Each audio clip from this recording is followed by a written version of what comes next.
Hello and welcome to another Not Chilli podcast. Here we are again, but this time with one of my favourite films of all time, which has been slightly sullied, which we talk about in probably too much length. This is American Beauty, and I'm sitting down with Josh Lumberg again, and we kind of, we go everywhere. I mean, there's so much I can talk about this film. I could do a part 2, I could do a part 3. That's how much there is to say about it. But I feel like we cover the characters quite in depth in this particular podcast. And we kind of cover like directing, and we actually cover like, would Lester and Karen actually be able to stay together in a relationship, and we kind of have a little bit of a thing about that. And it just kind of dives into a lot of it. I really enjoyed this podcast, and I hope you guys do as well. Feel free to mention anything that we might have missed or whatever. It's just, I think it's a cool film, American Beauty, and it obviously means a lot to me. So yeah, I hope you enjoy, and have a good one. As I said to you the other day, and I'll try and do this as much as possible, because a few of my thoughts, and I intentionally didn't. Wow, that's like totally tangential, like sentences are just like spinning off each other. But I intentionally didn't revisit the lessons from the screenplay thing, because I didn't want it to affect anymore. But this thing I think is from that video from Lessons from the Screenplay. If you haven't watched that YouTube channel, sign up to it, ring the bell, as they say on YouTube these days. Sign up, subscribe, like, subscribe, and ring the bell. And follow me on all the social media. Yeah, follow me on Twitter, at superawesomeYouTuber.com. Yeah. That's not how. There probably is someone called superYouTuber.com. Yeah, don't follow them, they're assholes. So he was saying, like, Alan, Sam Mendes, like, they made the film and they were just kind of like, what film are we making here? I'm pretty sure was what he talks about in that. And he was, it was Sam Mendes and the editor, whose name I don't know. I can look that up while you talk. Yeah, they, bit of an assumption, but Sam Mendes and the editor, they oh my god, what a name that I didn't quite get. Tarki Anwar and Christopher Greenberry edited this. That is fairly different names. Yes. Between the two of them. So I think, well, are you saying that they filmed it all like to script, and then they got to the cutting room? They shot all that extra stuff. Yeah. Oh, that's right, you told me about that. They did. Just to start us off here, we are talking about American Beauty. Yep. We just watched it. I'm a super duper old school fan of it. That was a kind of a turning point in my life, that movie. Josh has a different feeling on it. What's your feelings on that film, Josh? I like it now. I hated it. In my life, I used to have 2 films that I hate. Yeah. It was American Beauty and Blade Runner. Yeah, no, right? And I don't mean like... No, I know you don't hate them, as in like everyone who likes them shouldn't like them. Yeah, but I mean like they evoked the emotional response of hatred from me. Mm-hmm. So I don't just mean like, oh, they're shit, I don't like them. Like, the original Blade Runner makes me feel like deeply, deeply, deeply uncomfortable, and I hate the experience of watching that film. Yeah, that's fine. This wasn't uncomfortability when I watched it the first time. I don't actually remember how old I was the first time I watched it. I would put the bracket between the ages of like, when did it come out? 98. I'm pretty sure it's 99. 99, yeah, it was 99. But let me just double check. It was 99. Because The Matrix came out then as well, and it was quite a turning point for film. Yeah, I didn't see it at the cinema or anything like that. But I think I must have been like 16 or something. So 16 to 19, let's say, in that window. And to me, it came across as like, oh, this is trying to be as controversial as possible. Like, it felt really try hard. And I really hated that. So yeah, I just filed it under bullshit and then didn't watch it until like 18 months ago. I remember, I think, the very first time I'd watched it, and I was hanging with that friend of mine, Adrian, and I think this was like a high school girlfriend I had at the time. It was Adrian. no, no, this is other lady, which I'm not sure if we actually were going out or if we were just hanging out, but we're at her place, and that's when we popped it on, and that was like, yeah, then that's when like it just shook me. I was just like, but the thing is, I knew that when I first watched it, it was.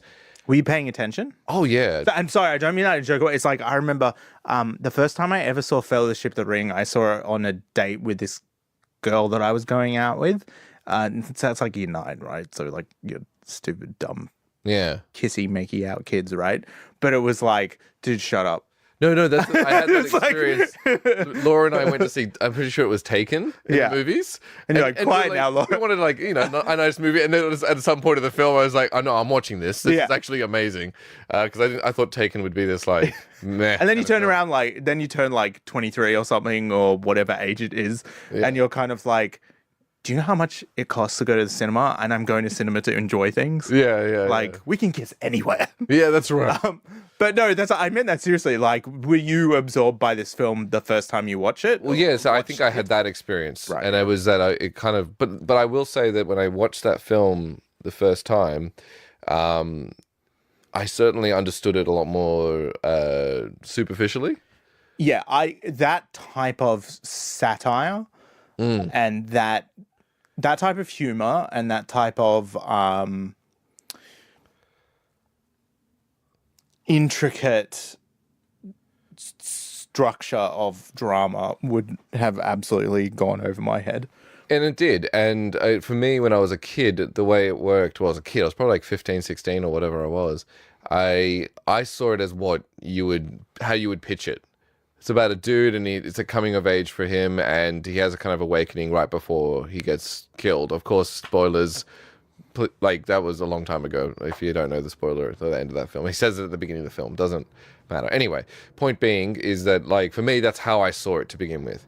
But something about it reeled me in, and I kept watching it. And whenever I kept watching it, I kept seeing layers and layers, and then it kind of brought on a whole concept for me about, like, which is the tagline of the film, which is like, look closer.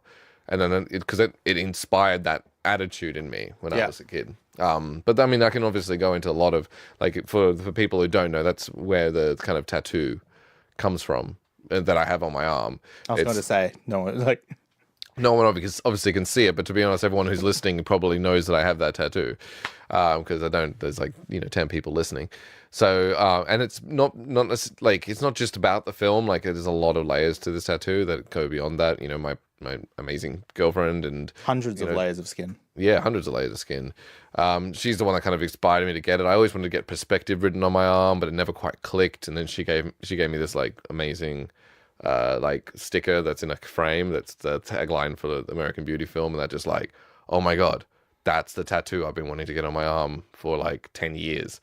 And like, I love the sense of curiosity and inspires people and stuff like that, but I will say that it all kind of rounds into that film, because that film was a bit of an awakening for me. So, and the more I watch it, even when I watch it now, I still see subtle details, and I'm still spellbound by it.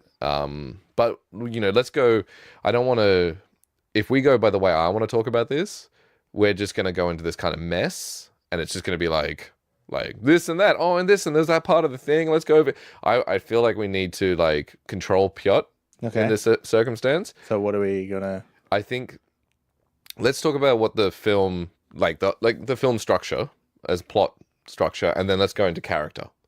Because to me, the most important part of this film is the kind of the characters in it and how they relate and how they work and all those little scene details that happen, like their kind of arcs. And but the structure in itself is, I think, super important, because if you were to ask me when I was 15 or whatever, when I first watched this film, what the structure was, I'd have a very different answer than I have now. So I think that's kind of like... And for the people who have only watched it once, who only see the film as superficial and creepy, because it is, objectively speaking, it's creepy. For the people who have only been in that, are only in that position, it's this is an opportunity to have a reawakening about the film, because like you and yourself, like you watched it.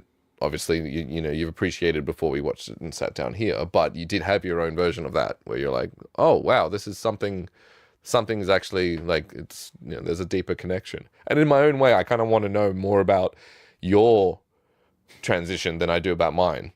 That's actually really interesting to me. But let's talk about like kind of the structure of the film, right?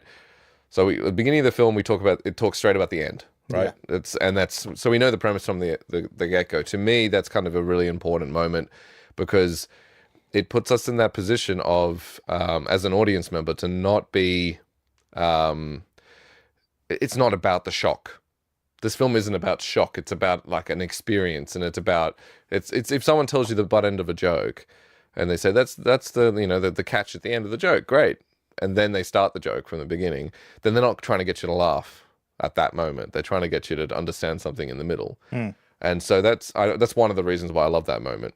Obviously, we you have that other moment that's technically not that, because the moment I'm talking about is not the beginning of the film. It's the second part of the film. The first moment is the videotape, which leads us into that whole who done it, who killed it. But it doesn't anymore.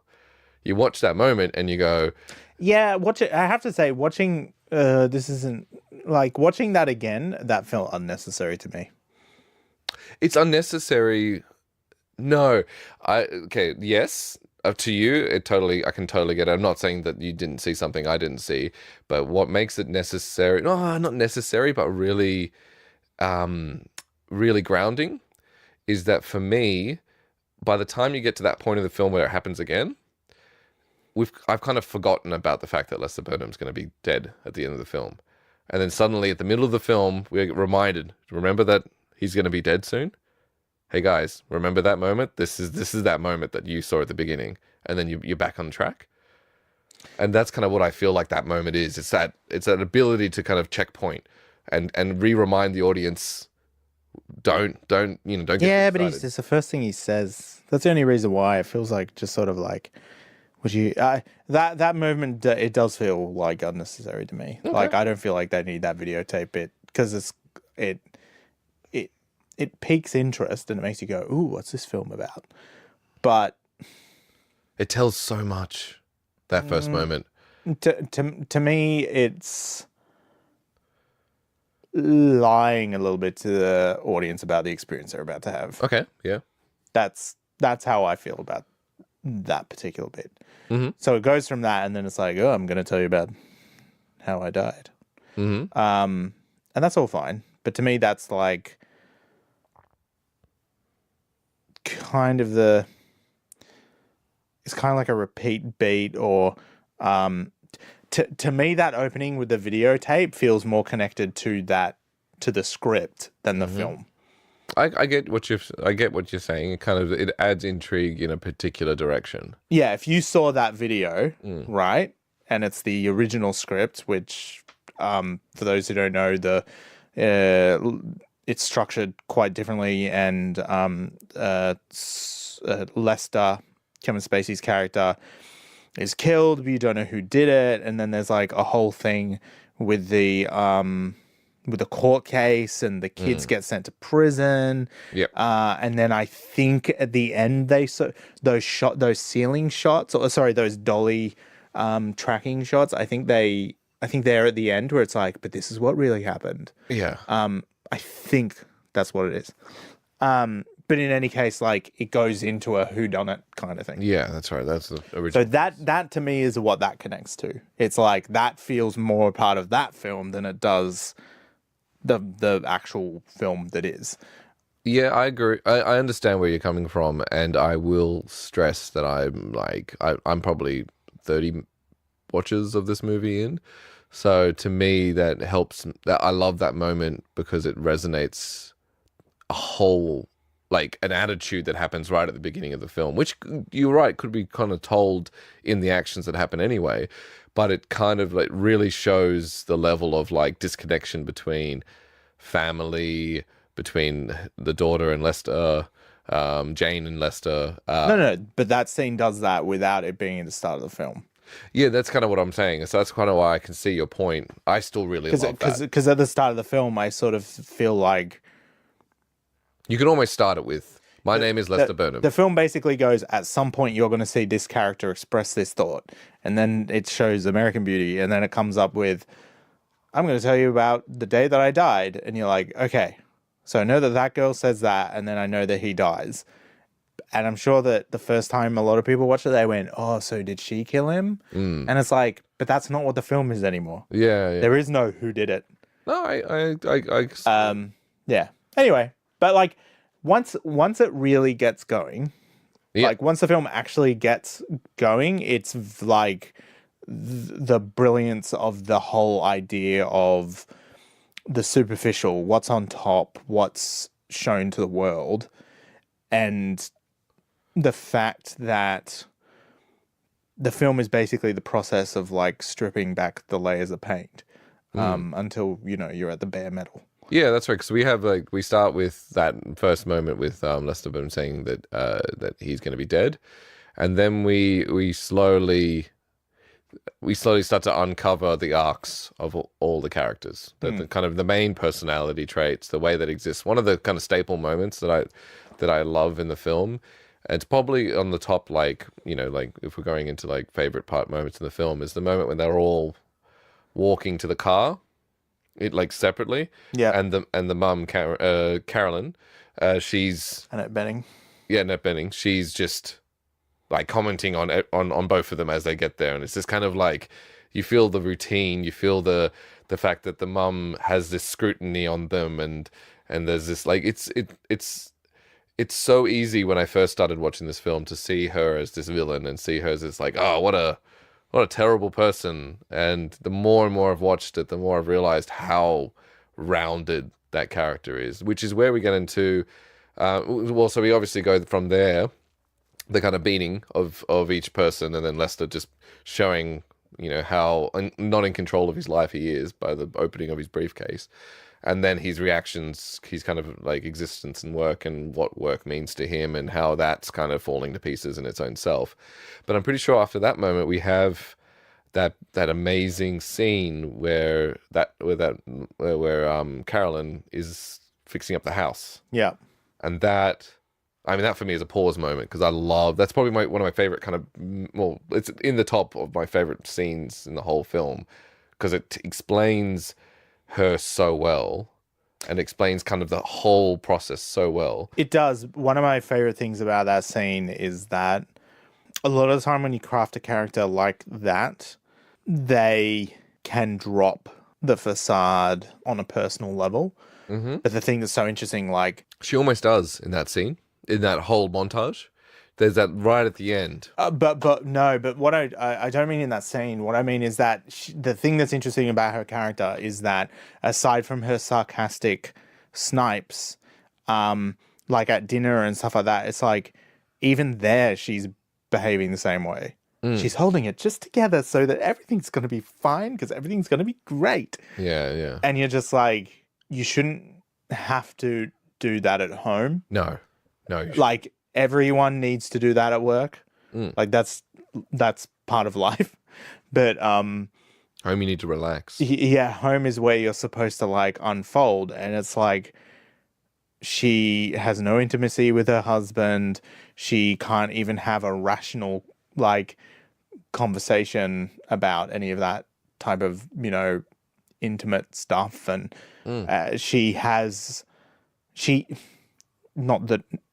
not that she's like the only one in this situation, but like she's totally dishonest. Yeah. In a sad way, not in a malicious way. No. She's in denial, and she's shut down, and she's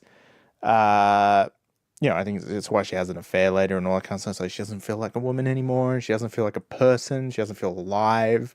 You know, that follows on from you know, Lester's line, you know, when he's caught jerking it in bed. Yeah.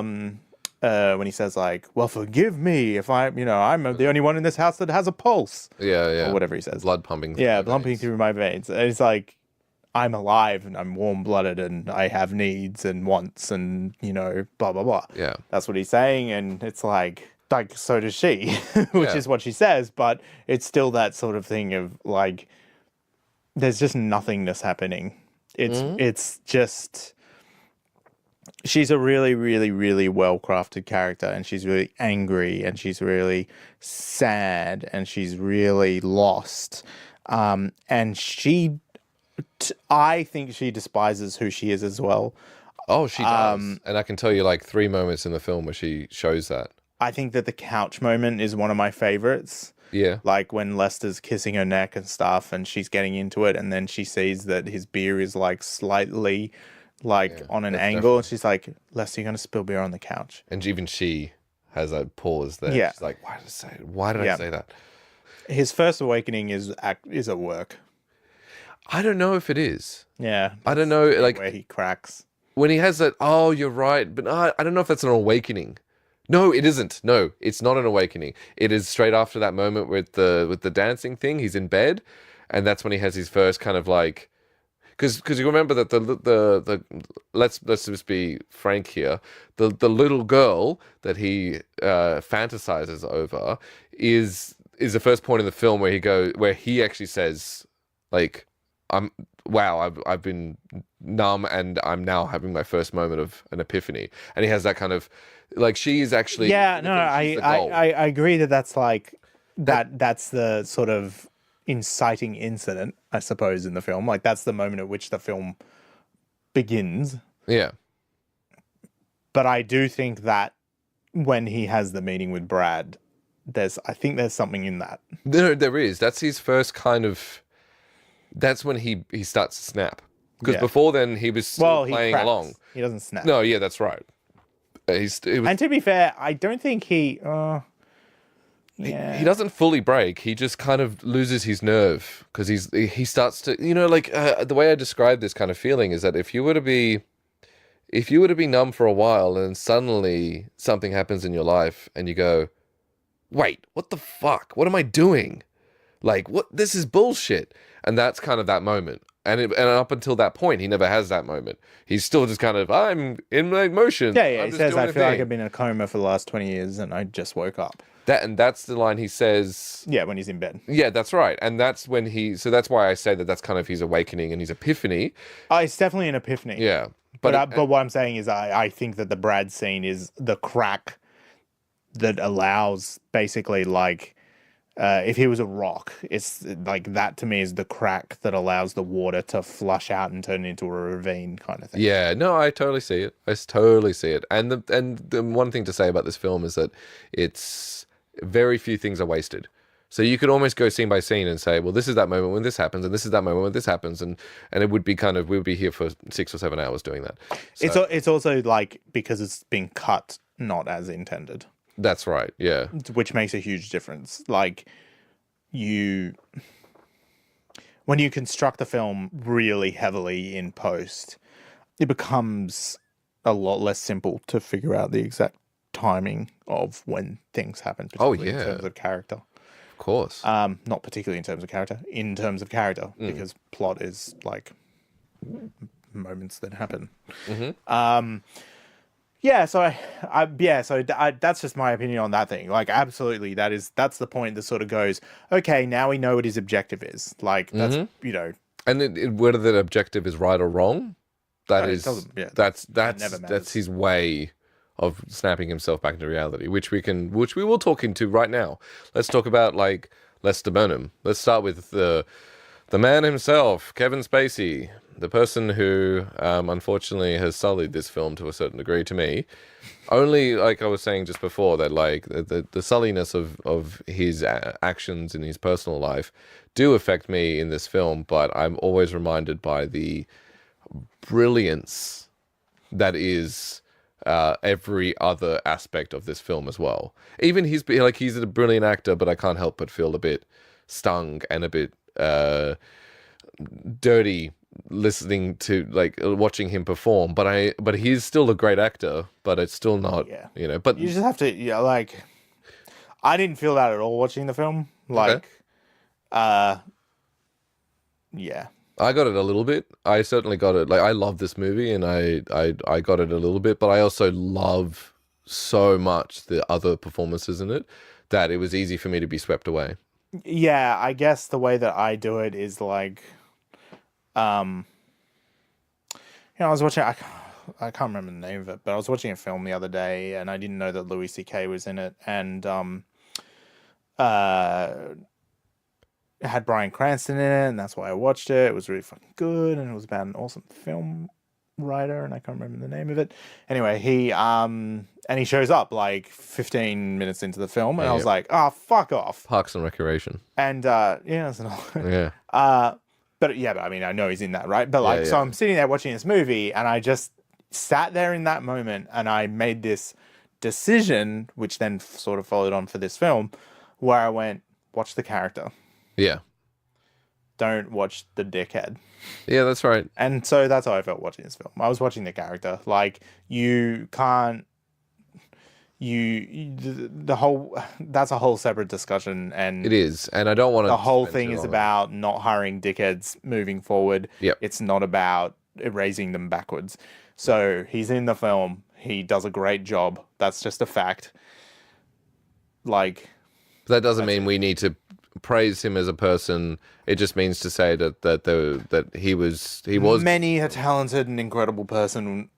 Like, many a talent in history was attached to a fuckwit. Yes. So yeah. Yeah, and so we'll move past that because not that makes anything okay, obviously, and no. The whole discussion of the tortured artist and the flawed artist and blah blah blah. Yeah, they can all go fuck themselves now. That's kind of hopefully the point in civilization we've now reached. Yeah, fingers crossed. But I thought it's always important, considering the current climate, that it's important we talk about what we think about it in that respect. Because I don't want to do that thing where it's like, oh, I think this film is completely fine because, I can separate artist from thing. It's like, no, you can. And I think that's important that you do to a certain degree, because a film isn't one person, and a film isn't, one moment. In like, a film is like a collaboration between many people and many talented people. So it's important to have that kind of context. But I think there's a difference between like ignoring it for the sake of watching a film and forgiving the person and watching the film. To say that, like, it's important we consider these things, but the main reason why both of us, and me in particular, want to watch this film is not. I don't watch American Beauty because Kevin Spacey did an amazing performance. I watch American Beauty because it's a fantastic film, and I can take out the Kevin Spacey that exists in it in my mind and replace it with Lester Burnham and amazing actors around them. Yeah, you would have to, as I was saying, like you would have to, like, just on my shelf here, I'm sure you'd probably have to take a third of the films off. Yeah. If you were like, now I'm going to take off all the ones of like that involve a person who did a shitty thing. But I also think there's another element there, and I don't want to get too much into it. But I was having a conversation with someone else about this, and there's also a very big difference between someone who's running the show and someone who's, by running the show I mean directing, writing, maybe lead, whatever it is. Someone running the show and someone playing a part. Because for me, when you see something that Louis C.K. does now, you can't help but connect it with the shit that he does in his show. You go, okay, the stuff that you did in your personal life is very, like, it has a mirror effect to the stuff that you did in a show, and that makes me feel really uncomfortable. I'm very aware of the fact that Kevin Spacey is being directed in this performance, and there are certain nuances that would make it seem where the connections come together and where I actually sit there and cringe a little bit. But generally speaking, I don't, like, there's not that much in it that makes me go, this is Kevin Spacey. I can, like, this could be another actor. Yeah, look, Gary Oldman for that matter, and it would be like a brilliant film in itself. Yeah, for me, the issue that I have is that weirdly, just his common stuff is the only stuff that bothers me. Like, I forgot that he was in Baby Driver, and I watched it like 2 weeks. That happened to me. I watched it for the first time like 2 weeks after it all came out. Yeah. Because I didn't see it at cinema, and I sat down and watched it, and I was like, fuck you. Yeah. And I sat there and watched it, and he wasn't in that many scenes, so it was okay, but like, that annoyed me. Yeah. Like, But what was the point of the film, right? The point was not him. He wasn't... Why? Honestly, I came away from it feeling, man, poor Edgar Wright and all those people, like, who... This is me taking the approach of assuming that no one knew this stuff on that set.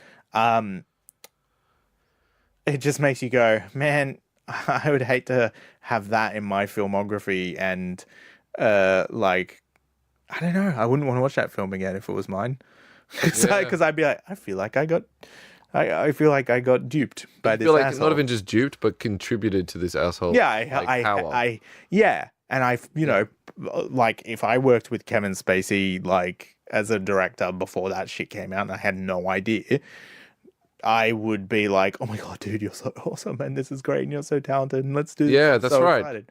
So, I think you'd feel like a fucking idiot. You would. And you'd feel betrayed. You'd feel like, there would be so many. And then you might start reading into things. Like you might start looking at things and be like, oh God, that time he, they did that, the time he did that. And, We're definitely getting off Lester Burnham here. We are. Okay. Yeah, no, we covered this quite a lot. And I think that we could literally do a 2-hour podcast, literally just about this. I'd cut a fair amount of that out. I would too, and that's not because it doesn't need to be said. It's because it's so. It's irrelevant to this film. It's irrelevant to this film, other than to acknowledge on most it. levels. Except for the fact that he's in it. Yeah, exactly. The reason why I watch this film isn't because of him. It's I'm just acknowledging that there's a thought there.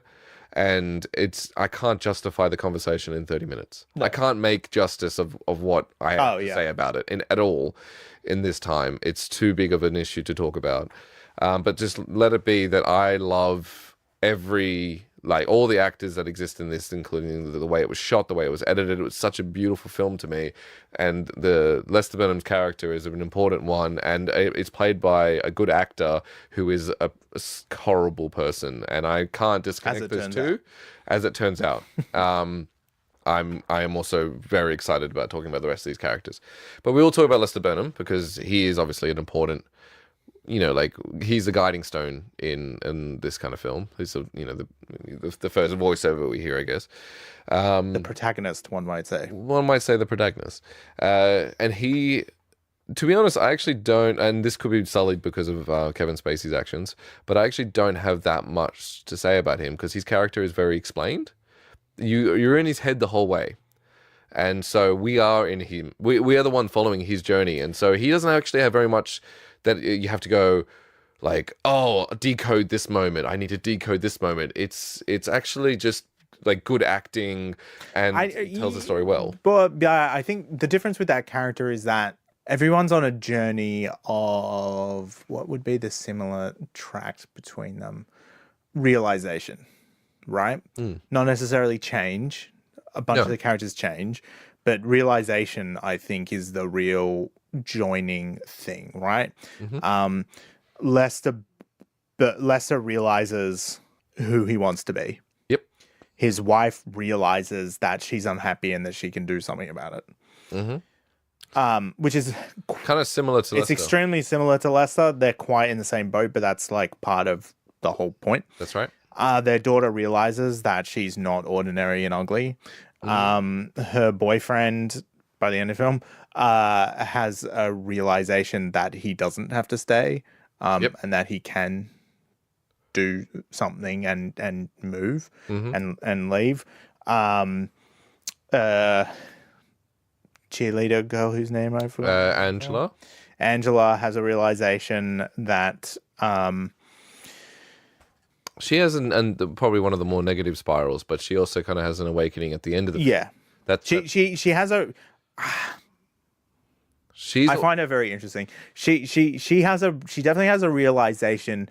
The part that I find really interesting is that what she seems to realize is that what does she say when she's sitting there after she finishes the sandwich? She says something like, I still feel like a little weird, or something like that. Yeah. Where she's like realized the way that she's been behaving in the situation.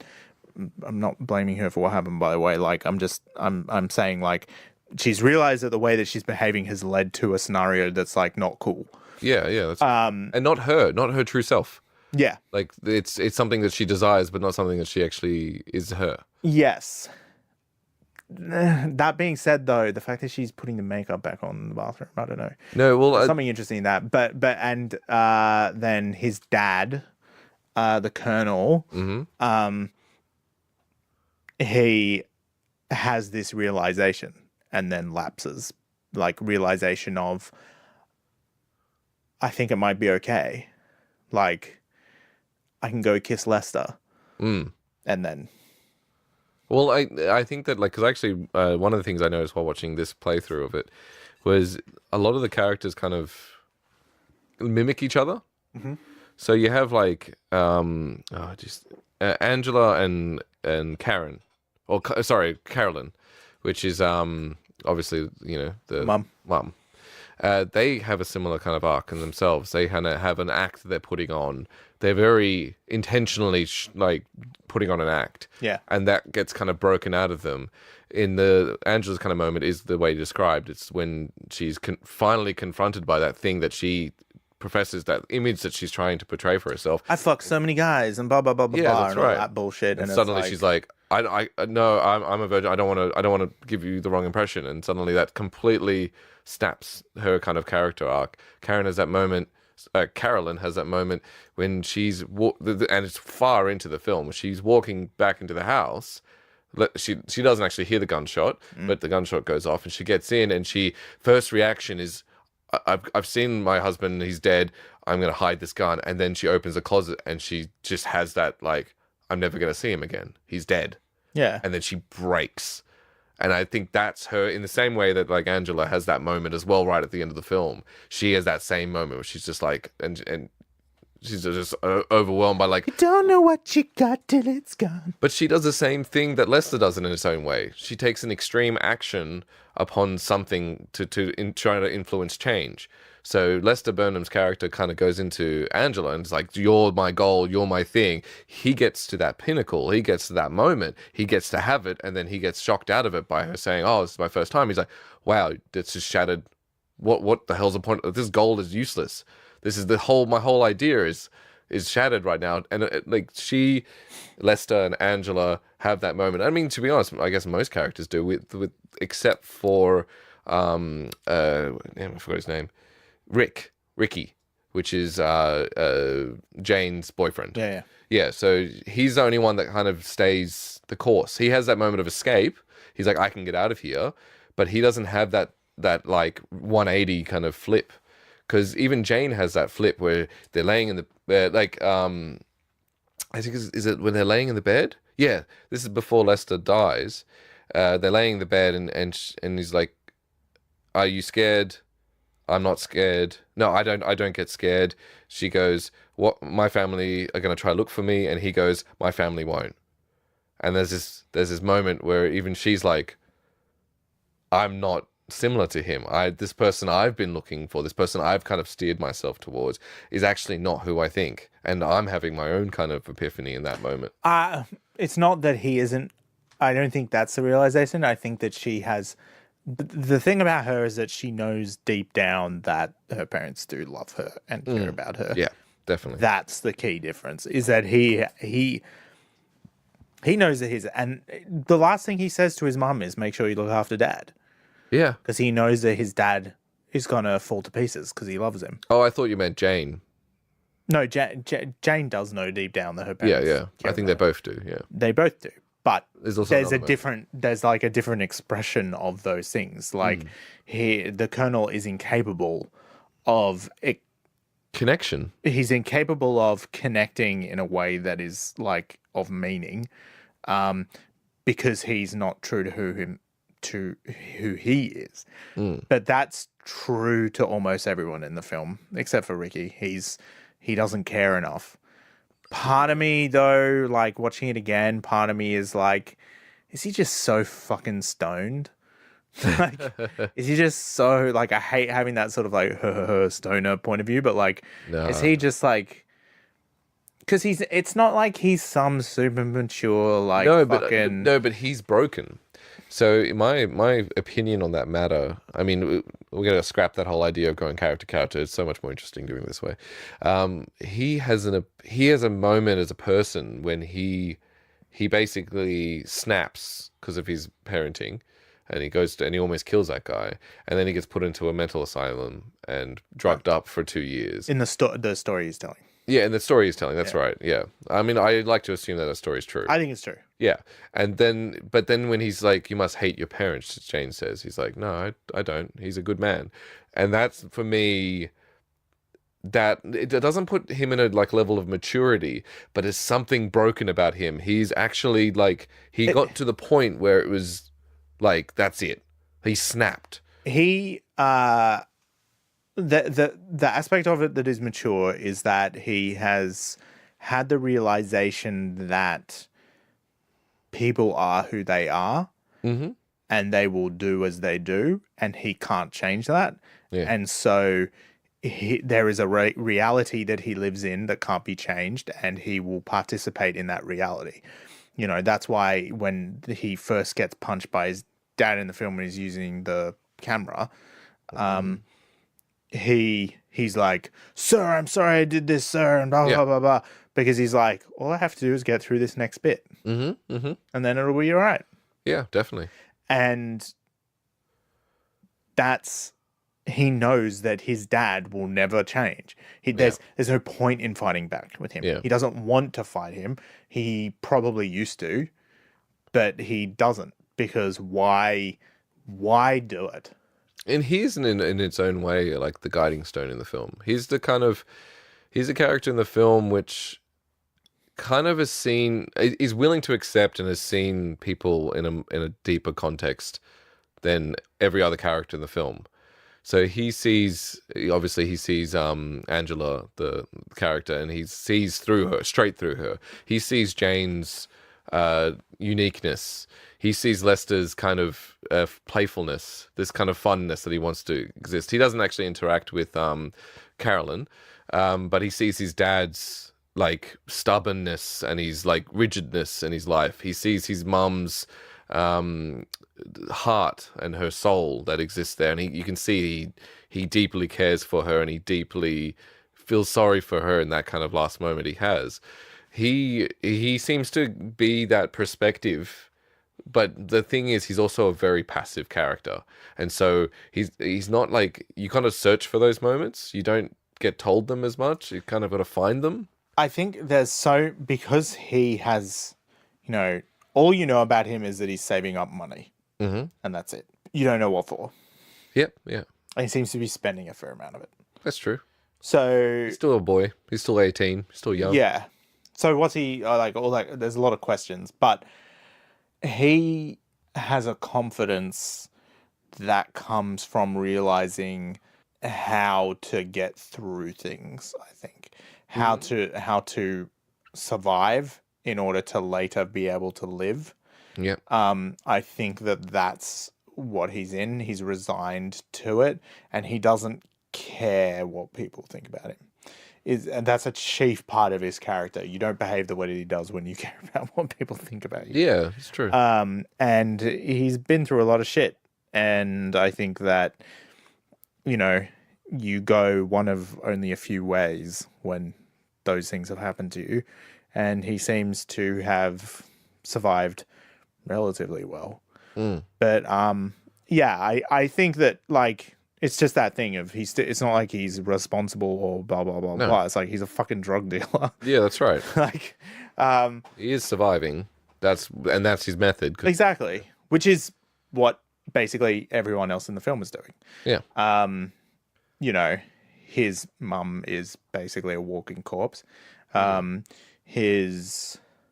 another thing to factor in here is that he's had what a lot of the epiphanies that happened to the other characters in the film, he's had like years and years ago when he snapped and he almost killed a guy and then went and had to suffer the consequences for it. That moment he had then, in my opinion, is kind of the moment that everyone's having towards the end of the film. Yeah, I think he's definitely a catalyst. Like, Lester's already sort of on that trajectory, and then when they do weed together and he sees that you can just quit your job, he's like, oh, fuck, yeah, okay. And then he just realizes, yeah, fuck this, I'm going to do that. And he's the catalyst for the daughter. Oh, my God. Jane. Jane. He's a catalyst for Jane. Jane, he's a catalyst for his dad. That's for he's sure. A catalyst for his dad. And, in turn, that means he's kind of the catalyst for everyone. But Yeah. it's interesting that it comes down to his actions that sort of get them all involved with each other, despite the fact he doesn't really do much. Yeah, that's kind of the super interesting thing about him. He's like a passive glue that seems to connect all the dots. So that's why he's such a fascinating character, and he's, and that's why it's in my mind it's okay that he's very passive, because like he is exactly what he needs to be in this film. That the world around him is already chaotic, and we need to be kind of in his mind, in his like. I guess, when someone in the horror films, when someone runs up a flight of stairs instead of out the back door, and I've used this analogy a lot, where's an audience member going, "Why are you going up the stairs?" He's kind of the audience in that respect, and the way he looks upon everyone is kind of the way that we kind of should. I think the way that the film's edited, I think it's more that he's the frame of mind that they want the audience to reach and the characters to reach, because the point is, his point is finding beauty in the ordinary. That's literally who Jane believes that she is. She believes that she is ordinary, and he finds beauty in her. The scene on the sofa, he's like, "This is just stuff. These are things. Why do you care more about these than just living?" And Lester literally says, that's his final lines in the film, in the voiceover at the end. He's like, he literally repeats. He says the same. Yeah, that's right about it. And it's that thing of like, the whole point of the film is look at the small stuff and just enjoy. Look closer. Look closer. The whole film is basically about what's that? Mindfulness. Yeah, mindfulness, perspective. Yeah, it's about slowing down and going, shit, like, wow, those leaves are nice, and this and this. So that's a point that it wants you to reach. And like, it's obvious that there's something wrong with Rick when, like, his girlfriend's dad has just been shot in the head. And he's just staring blankly at it in almost an interest. Well, because he kind of ducks down and he's looking directly in the eyes of... but it's because of what happened to with the frozen woman that he mentions earlier. That thing right. of he wants to see how she died, how he felt when he died. He wanted to check that he was okay. Yeah, right. Like, not physically. Yeah. So he, like, gets down and he sees he's smiling, and then he mimics the smile a bit. And he's, to me, Lester is going, "Oh, it's okay. He died, like, happy. Yeah. So... Not like that frozen lady. It's okay. Yeah. Yeah. So that's a really nice perspective on that. That's what that moment is to me. And so he's just making sure that it's okay, despite the fact that it's obviously not okay. But it's like he died smiling. So there's still some beauty here. And there's still, like, at least before he died, he found it, whatever it may be. And as we know, as the audience, it's I'm great. Yeah. Such a good moment. That moment brings a tear to my eye, like, hard. Yeah, I think it reminds me of, like, having experienced a lot of depression and things like that. I remember coming out of, like, a bout of it and being a bit worried by a sensation, or an emotion rather, that I felt. And I was, like, standing there, and I was like, "What is going on?" I literally said out loud, and I said, "Oh, I'm happy." And it's that thing of, like, when those positive things are unfamiliar, you will just go, "Oh." And that's the moment that he's having there. It's like, holy shit, I haven't been great since I was in, like, uni or college.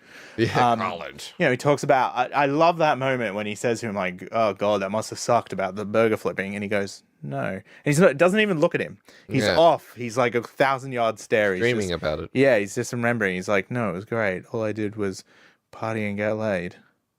And he thinks, like, I want to do that again. It's exactly what he does. Yeah. He quits a job thing. It's like, I want the least amount of responsibility possible. Yeah. It's a great moment. And you're right about that whole idea. Like, I'm very fortunate that I'm kind of surrounded by awesome people. And I get that a lot. I get people, asking if you're okay and asking if you're fine. But there is something really Like that moment just resonates so strongly with me, and it's such an intense, like, I love that moment so much where he gets to notice that he's okay and he gets to see it. It's, like, super profound and such good writing, like, and a good performance, I hate to say. Yeah, it's interesting to see that character's arc is basically from being deeply unhappy. If he died at the start of the film, and then like the ghost voiceover would have gone, "I'm fucking annoyed." Yeah, that sucked. Whereas at the end he goes, No. "I thank God for like every moment of my stupid life." Yeah, Like yeah. it's just what a meaningless life I led. Yeah. But I realized that there's so much like beauty to behold and all that kind of stuff, and it's quite. He's trying to tell the audience he's trying to tell the audience that before you die, try to feel this. Try to get into this state of mind. Yeah. Which is enjoy the little things. Yeah, and remember, and not just little things, like really important things, like it's like, how's Jane? Oh, she thinks she's in love, and he goes, something good, or I forgot what he says in that. He moment. says, yeah, that's great. I think it was like, yeah, because he relishes that. He remembers that kind of. He really is happy because that means that like it doesn't matter if it's not him. Yeah, and that's one of the that's one of the differing things between him and Carolyn. That's one of the different things between them. She wants to be the subject of positivity, like her daughter's positivity, I think. Yeah. She wants to be the person that anyone is sort of like, oh my God, she's such a great mom. She's such a great wife. She's such a great realtor. Like she wants to be the subject of that. Whereas because he's had, his realizations, his sort of awakening and all that kind of stuff. And as he says earlier in the film, it's like, oh no, she hates me. Before he has his realization, but he knows as well. It's like, she says, oh, blah, blah, blah. She hates you too. Yeah. And it's that thing of acknowledging like, this is the current state of the relationship I have with my daughter, but I can still take pleasure in the fact that someone else is making her happy. So I think that is it's a selflessness that exists in that moment. Yeah. Because she doesn't, there's no reason why, well, I guess Angela could say something, but there's no reason why her friend will go to Jane and be like, hey, this is what your dad said. Like, ignoring the fact that he dies, like the fact that he has that experience, he doesn't care that Jane knows that, that he said that. He's just happy that she's experiencing something, and he's enjoying the fact that she's having a positive moment and like a real moment that he almost envies as well.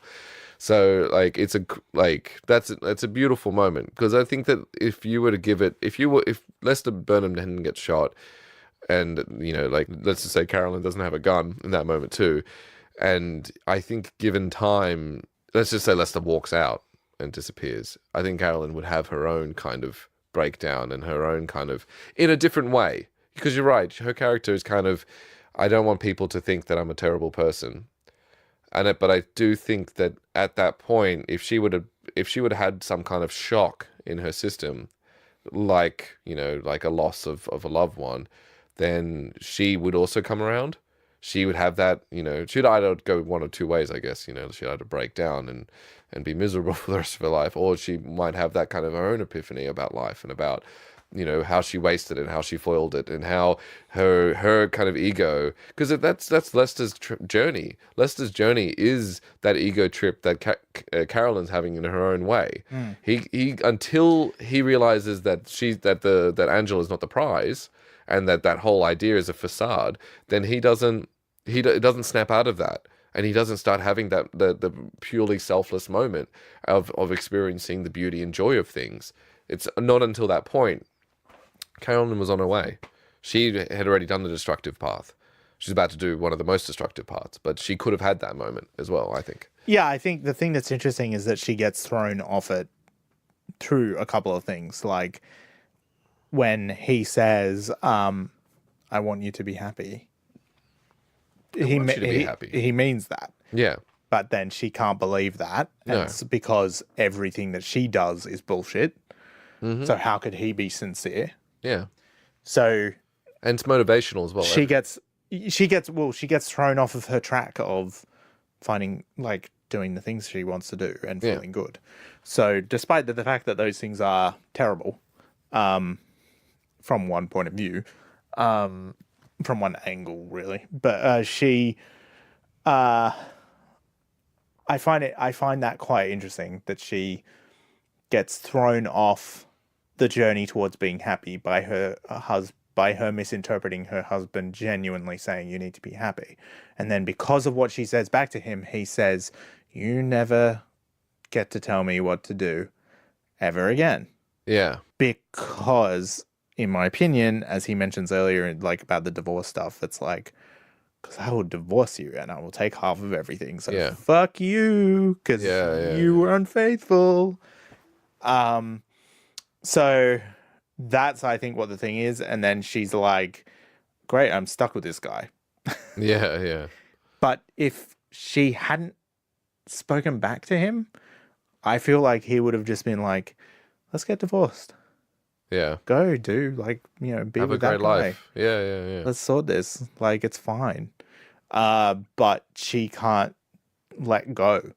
She has to, like, she even had to, like, totally caught, like, you know, kissing around and shit with her. Yeah. With her lover boy. And, and she's like, oh, we were at a conference or whatever. Yeah, she even tries to make an excuse. Yeah, it's like, just fucking Jesus Christ. Yeah, be honest. But that's the one thing she cannot do. She cannot be real. Yeah. And she's forgotten how to be real. She has forgotten how. And that's why when we were talking earlier and you were like, I feel like that, like, if these things didn't happen, like, they could have found a way to work and be together and stuff like that. I don't think so. I think they're in what I would call, like, I think with relationships, obviously this is, like, just significant. Obviously this is subjective. Yeah, of course. You're not Dr. Phil. Yeah. Even Dr. Phil would be subjective. I think that a lot of relationships, you can end up in what I would call, like, just a negative groove. And once you're in that groove, there are some relationships that can withstand jumping out of it. And there are others that you've been in that zone for so long that nothing matters, right? I don't subscribe to the, you know, as long as you love each other, that's enough. Like, no. I don't believe in love is enough. Like, you can love each other and it not work. Yeah, of course. So I think that, to me, that's the situation that they're in. I think that they deep down love each other, at the same time can't stand each other. Mm-hmm. And I think that their relationship is irreparable. I don't think that they can repair it, because I think that they are so far down a path of losing themselves that they won't be able to rejoin. You know, I mean, I could just be a lot more hopeful than your mindset, but that doesn't irk me. I objectively looking at it, I sit there. I don't have a problem with that.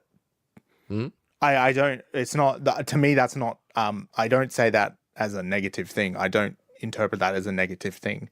I interpret that as an honest thing. Yeah. I interpret that as it's better to acknowledge these things and continue on with life than it is, and do something about it and continue on with life, than it is to try and fix something that can't be recaptured, because nothing can be recaptured. Yeah, and that's kind of like, you're right. With the way I perceive the film is that you're certainly right that this is an irreparable relationship to a certain degree. Mainly, I would say less because the reason why I have hope, I guess, is what I should be talking about, is that I feel like the relationship is problematic less because of an incompatibility and more because of at very few points in the film do they ever give each other the time of day. And that's not something that could be something that's personality driven, something that can't change. But I feel like that's something that can be kind of injected it's forced to begin with. It's intentional to begin with. But I also feel like there can be habits to develop on that, where like, because you see it throughout the whole film, she has problems, he responds, she blows up, and vice versa. The same thing happens in the opposite direction, where he has a problem, she responds, and then suddenly he's on fire and he's like this. He never, even that scene with the couch was just a couch. If he didn't overreact like that, which he obviously takes back the moment she walks off in tears, then they might have had a connection. She was at that point in the film, she's lost. And she was she was starting to recapture it. She even has a moment of regret when she becomes a bit too intense and then falls back into her ways. But then his reaction to her is what made the problem continue. That's the thing, is like, that is the stuff. So the fact that they cannot have that conversation, mm-hmm. the fact that he can't say to her, watch me pour red wine or whatever, like watch me pour beer over this couch. Yeah. And her be like, you're right, I love you, it's cool. Like, we'll get another couch. Yeah. That's why it can't work. Yeah, I totally know what you mean. Because she walks out, like, they have no way of communicating to each other. In that moment, he is doing the wrong way, the right thing. He is saying to her, like, we need to change our perspective on life.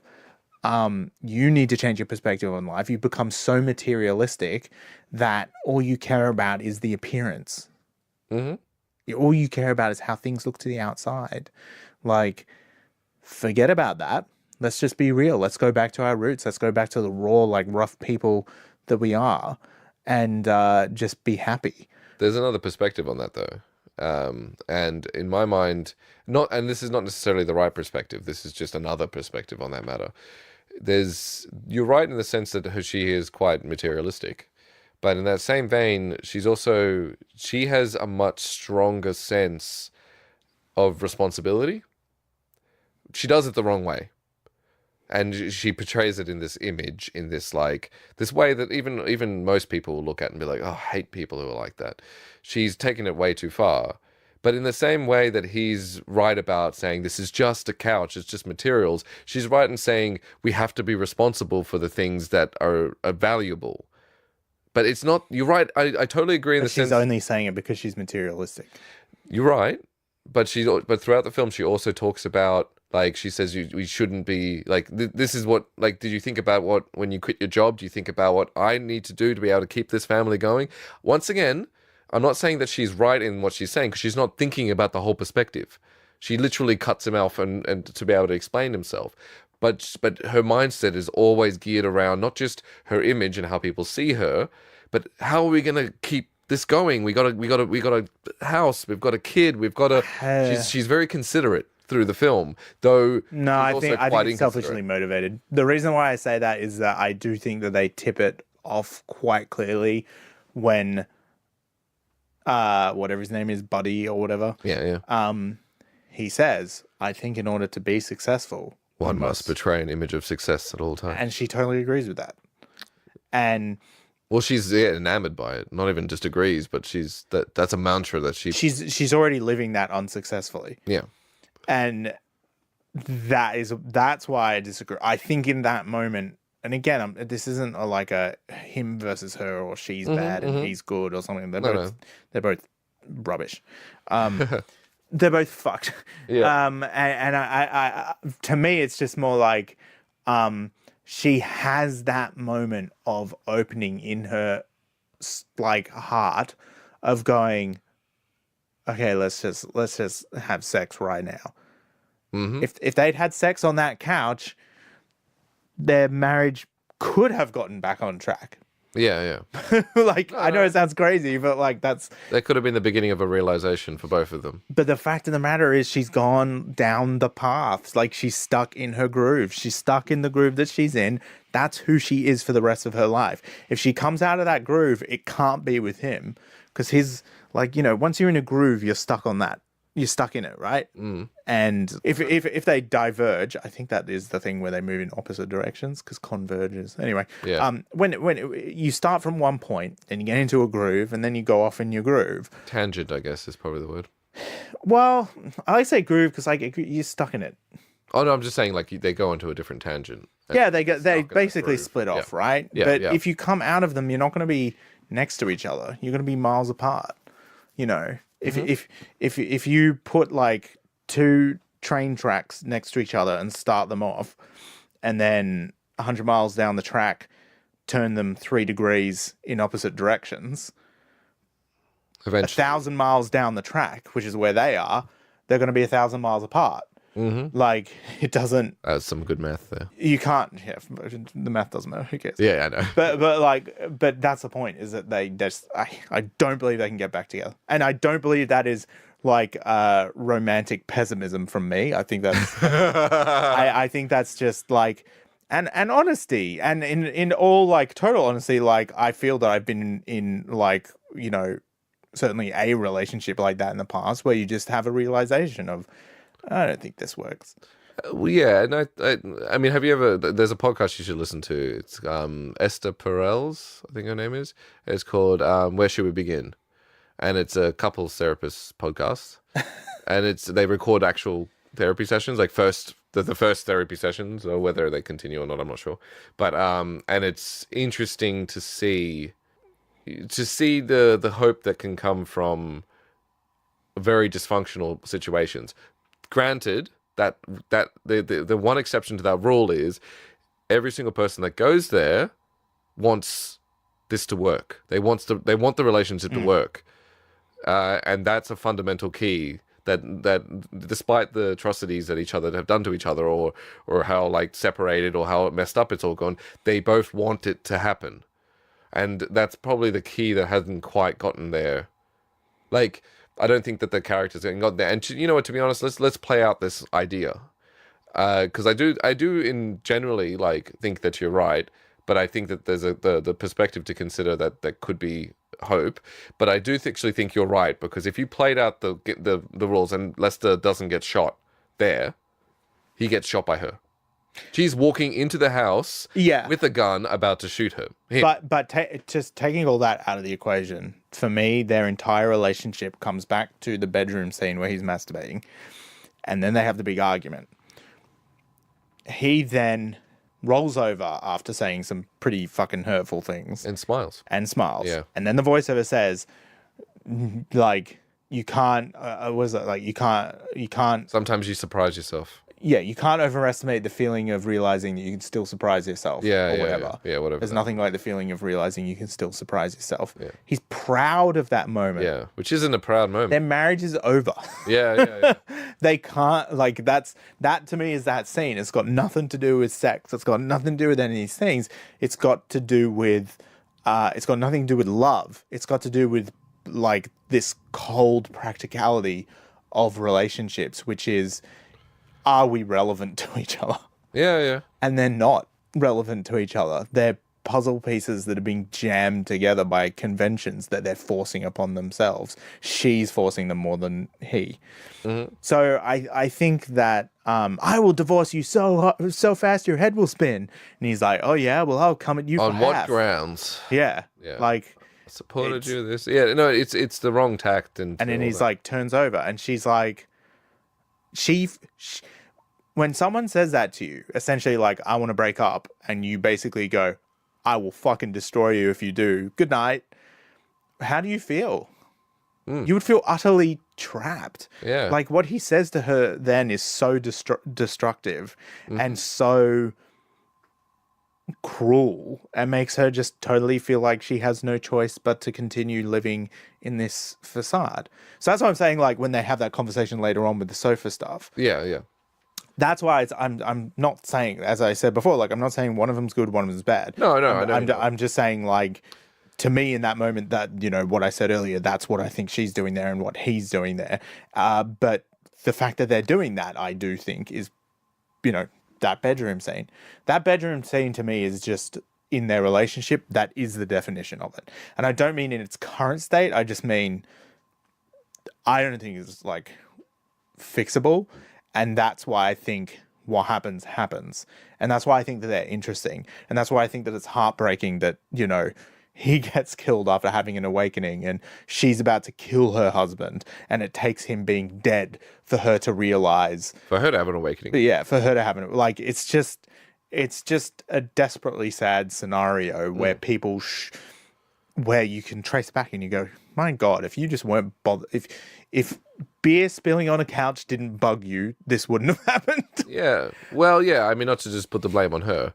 No. That's not what I'm saying. No. Like, if you that's what she would have been thinking. Yeah. If I just and for him, it's like you can trace it back. Wow, if I didn't say that I would like financially destroy her if we got divorced, this wouldn't have happened. If we had instead had a rational conversation and a loving and compassionate conversation. Also, if she hadn't basically like shamed him for doing what he was doing, and they'd sort of gone, you know what? Yeah, we're really unhealthy. We should go to a therapist tomorrow. Yeah, that's right. If they had that conversation. It comes back to that scene for me. So that's why I think that it's like there's just no version of this that like ends, in not them being apart. But you can divorce and still love and carry each other. Yeah. Mind you, we're giving relationship advice to fictional characters, but this it's not relationship advice. It's like it's a perception of, it's an analysis of where I think they are in it and how that influences what happens in the rest of the film. So, like, this, a script that I'm working on at the moment, like working with other writers, and we have this conversation all the time. It's like, you make deep characters, right?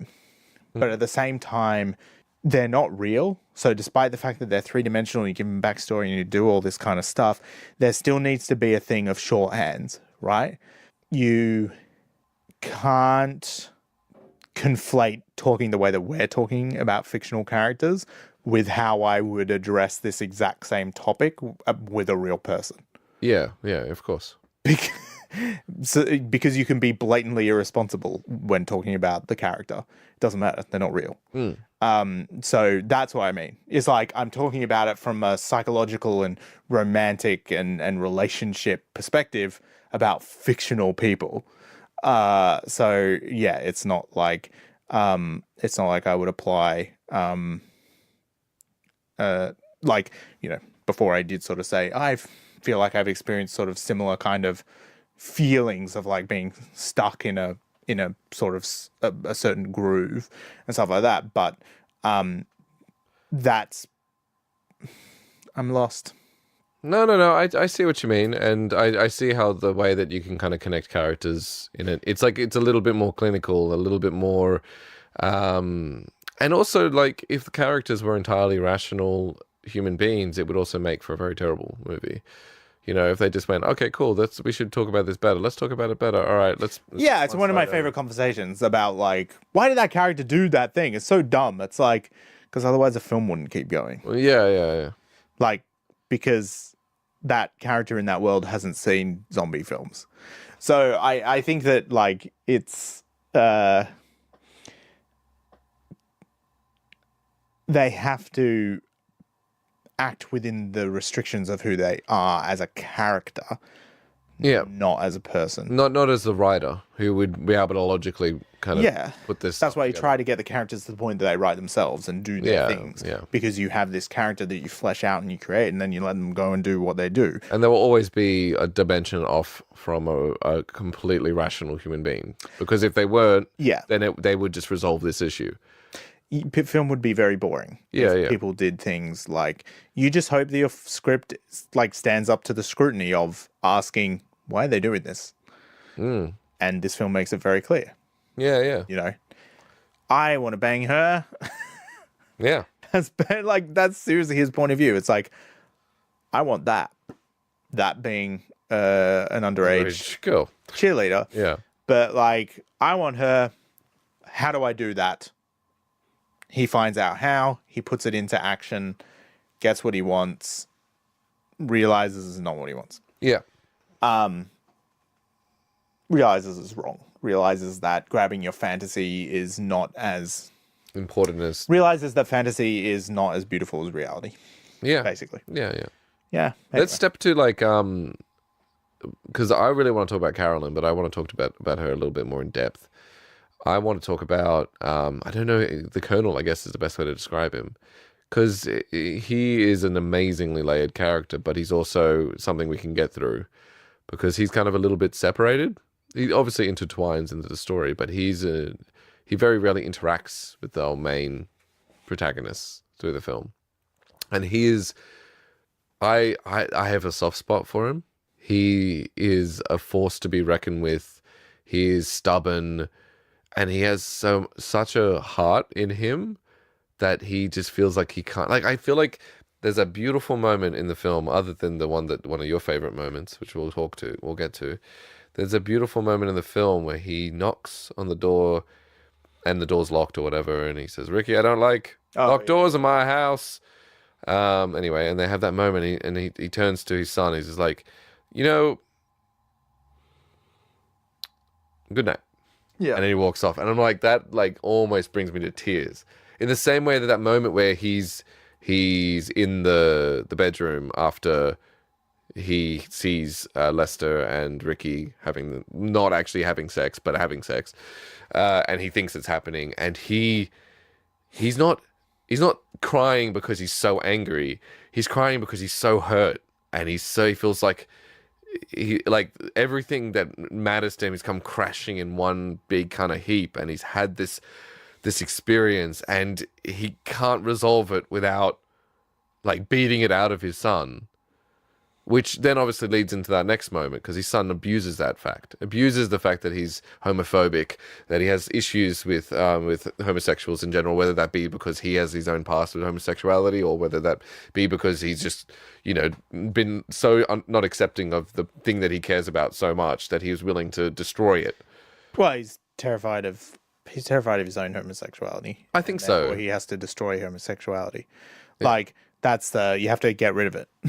So I think that, that's one of those great cinematic moments where he's just there with his fists up, and he's like, and he's crying, and it's like his fists being up and all that he is in his body saying, every fiber of his being is saying to him, "Don't go, son. Don't go, son. Don't go, son. This can't be true. Don't do it. Don't." Yeah. It's not. No. It's not about this can't be true or any of that sort of stuff. It's got nothing to do with the fact that he's gay or anything. Like, his "don't go" stuff is like, I love you so much, but if he doesn't get rid of him, then he has to accept his own sexuality. Yeah, it's never revealed. Other than, kisses him. I know, but part of me goes... He kisses him, but cheating, yes, it's also in the original script.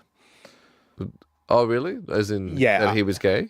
Was in the original script? Oh, I see, I didn't know that, because I didn't obviously read.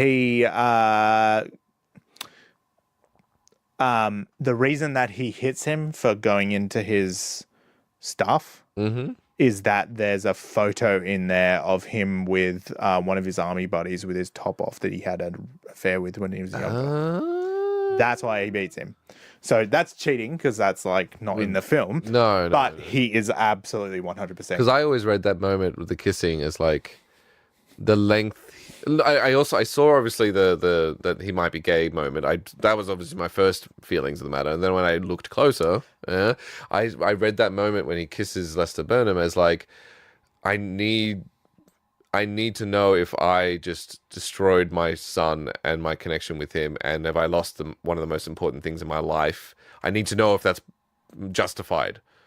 And then he obviously kisses Lester Burnham and realizes that Lester isn't gay, and he's like, shit.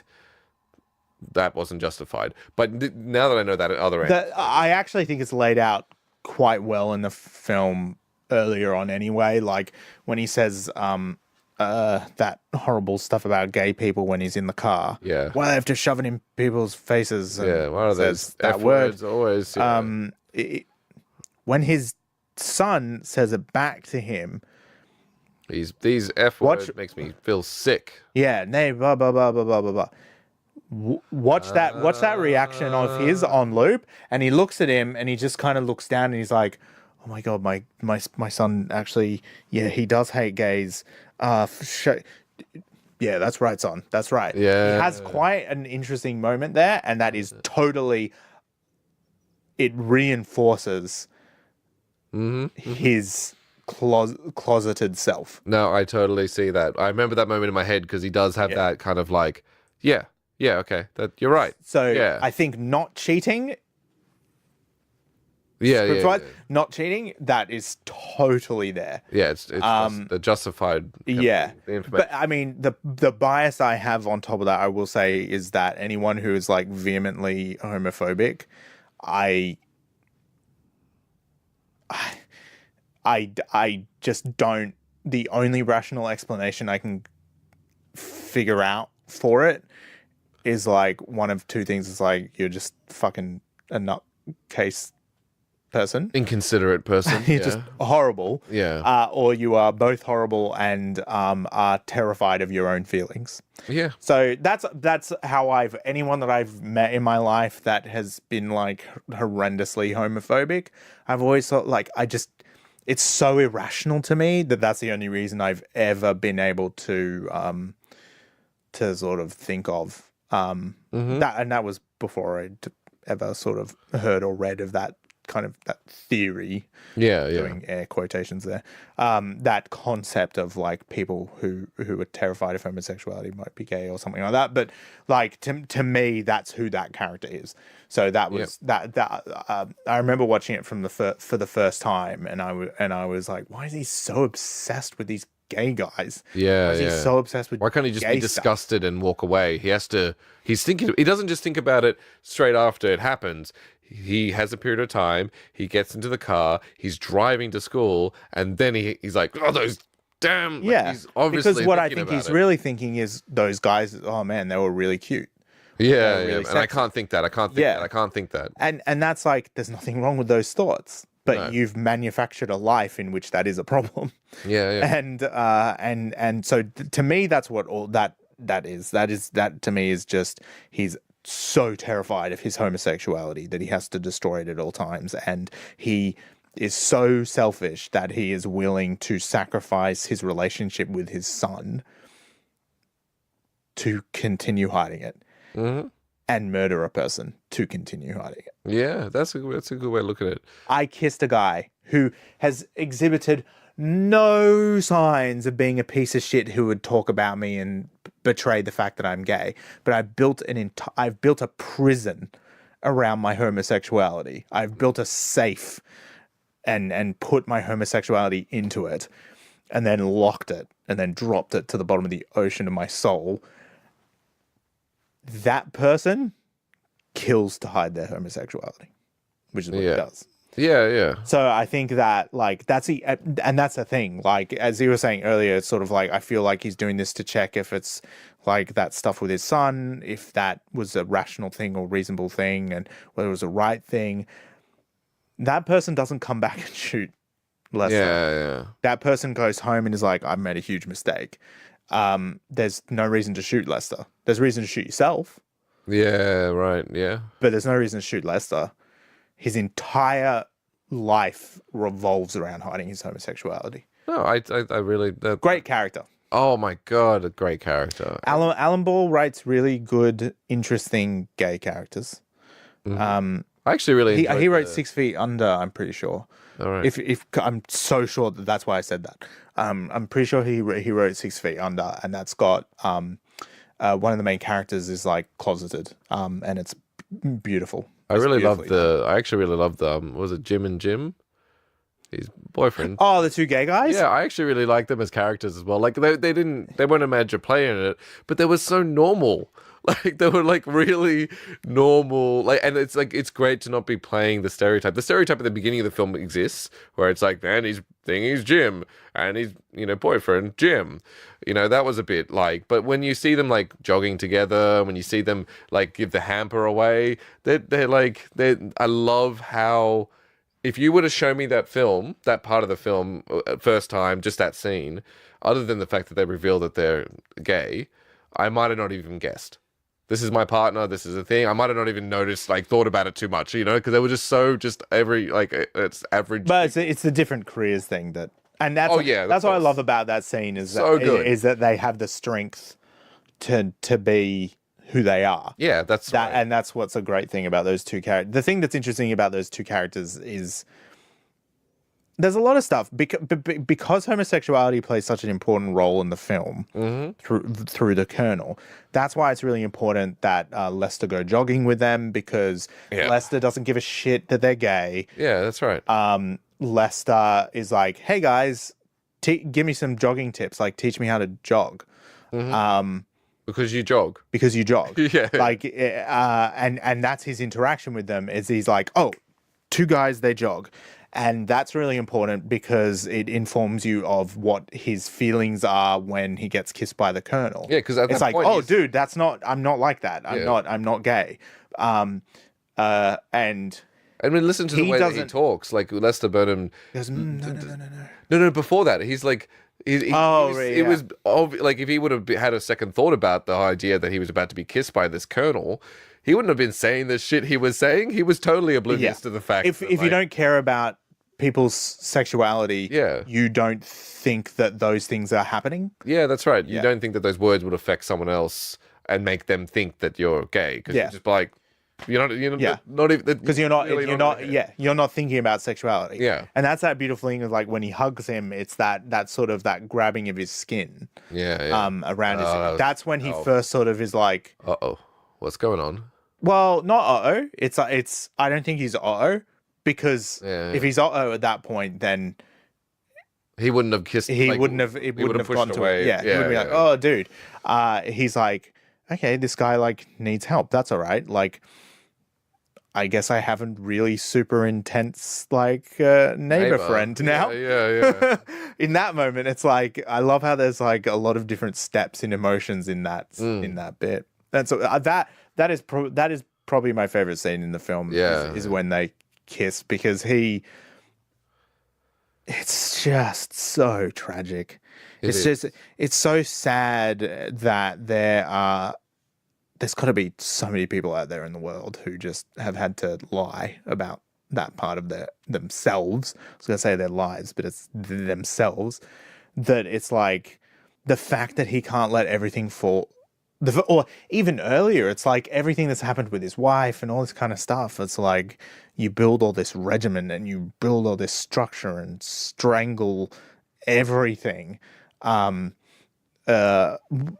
Because if you start being honest about your feelings, then you're eventually going to feel all of them.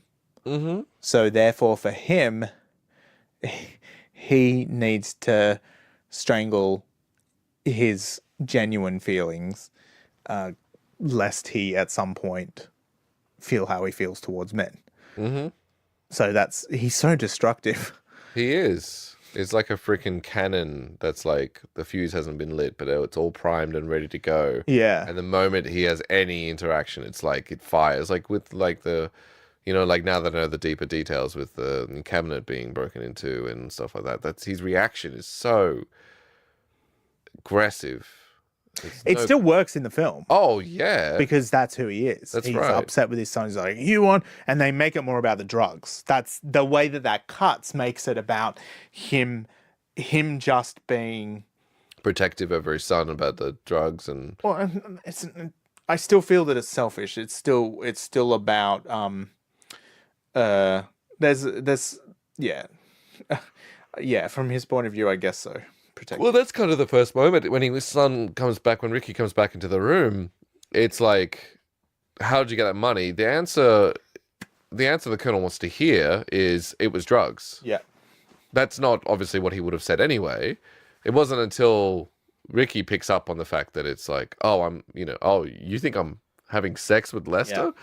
And that's like, but that's the answer the Colonel wants to hear. Despite the fact that the drugs would be the worst part of that. That would mean that he's... Oh, it's so much better than his son being gay. That's right. Yeah. Wait.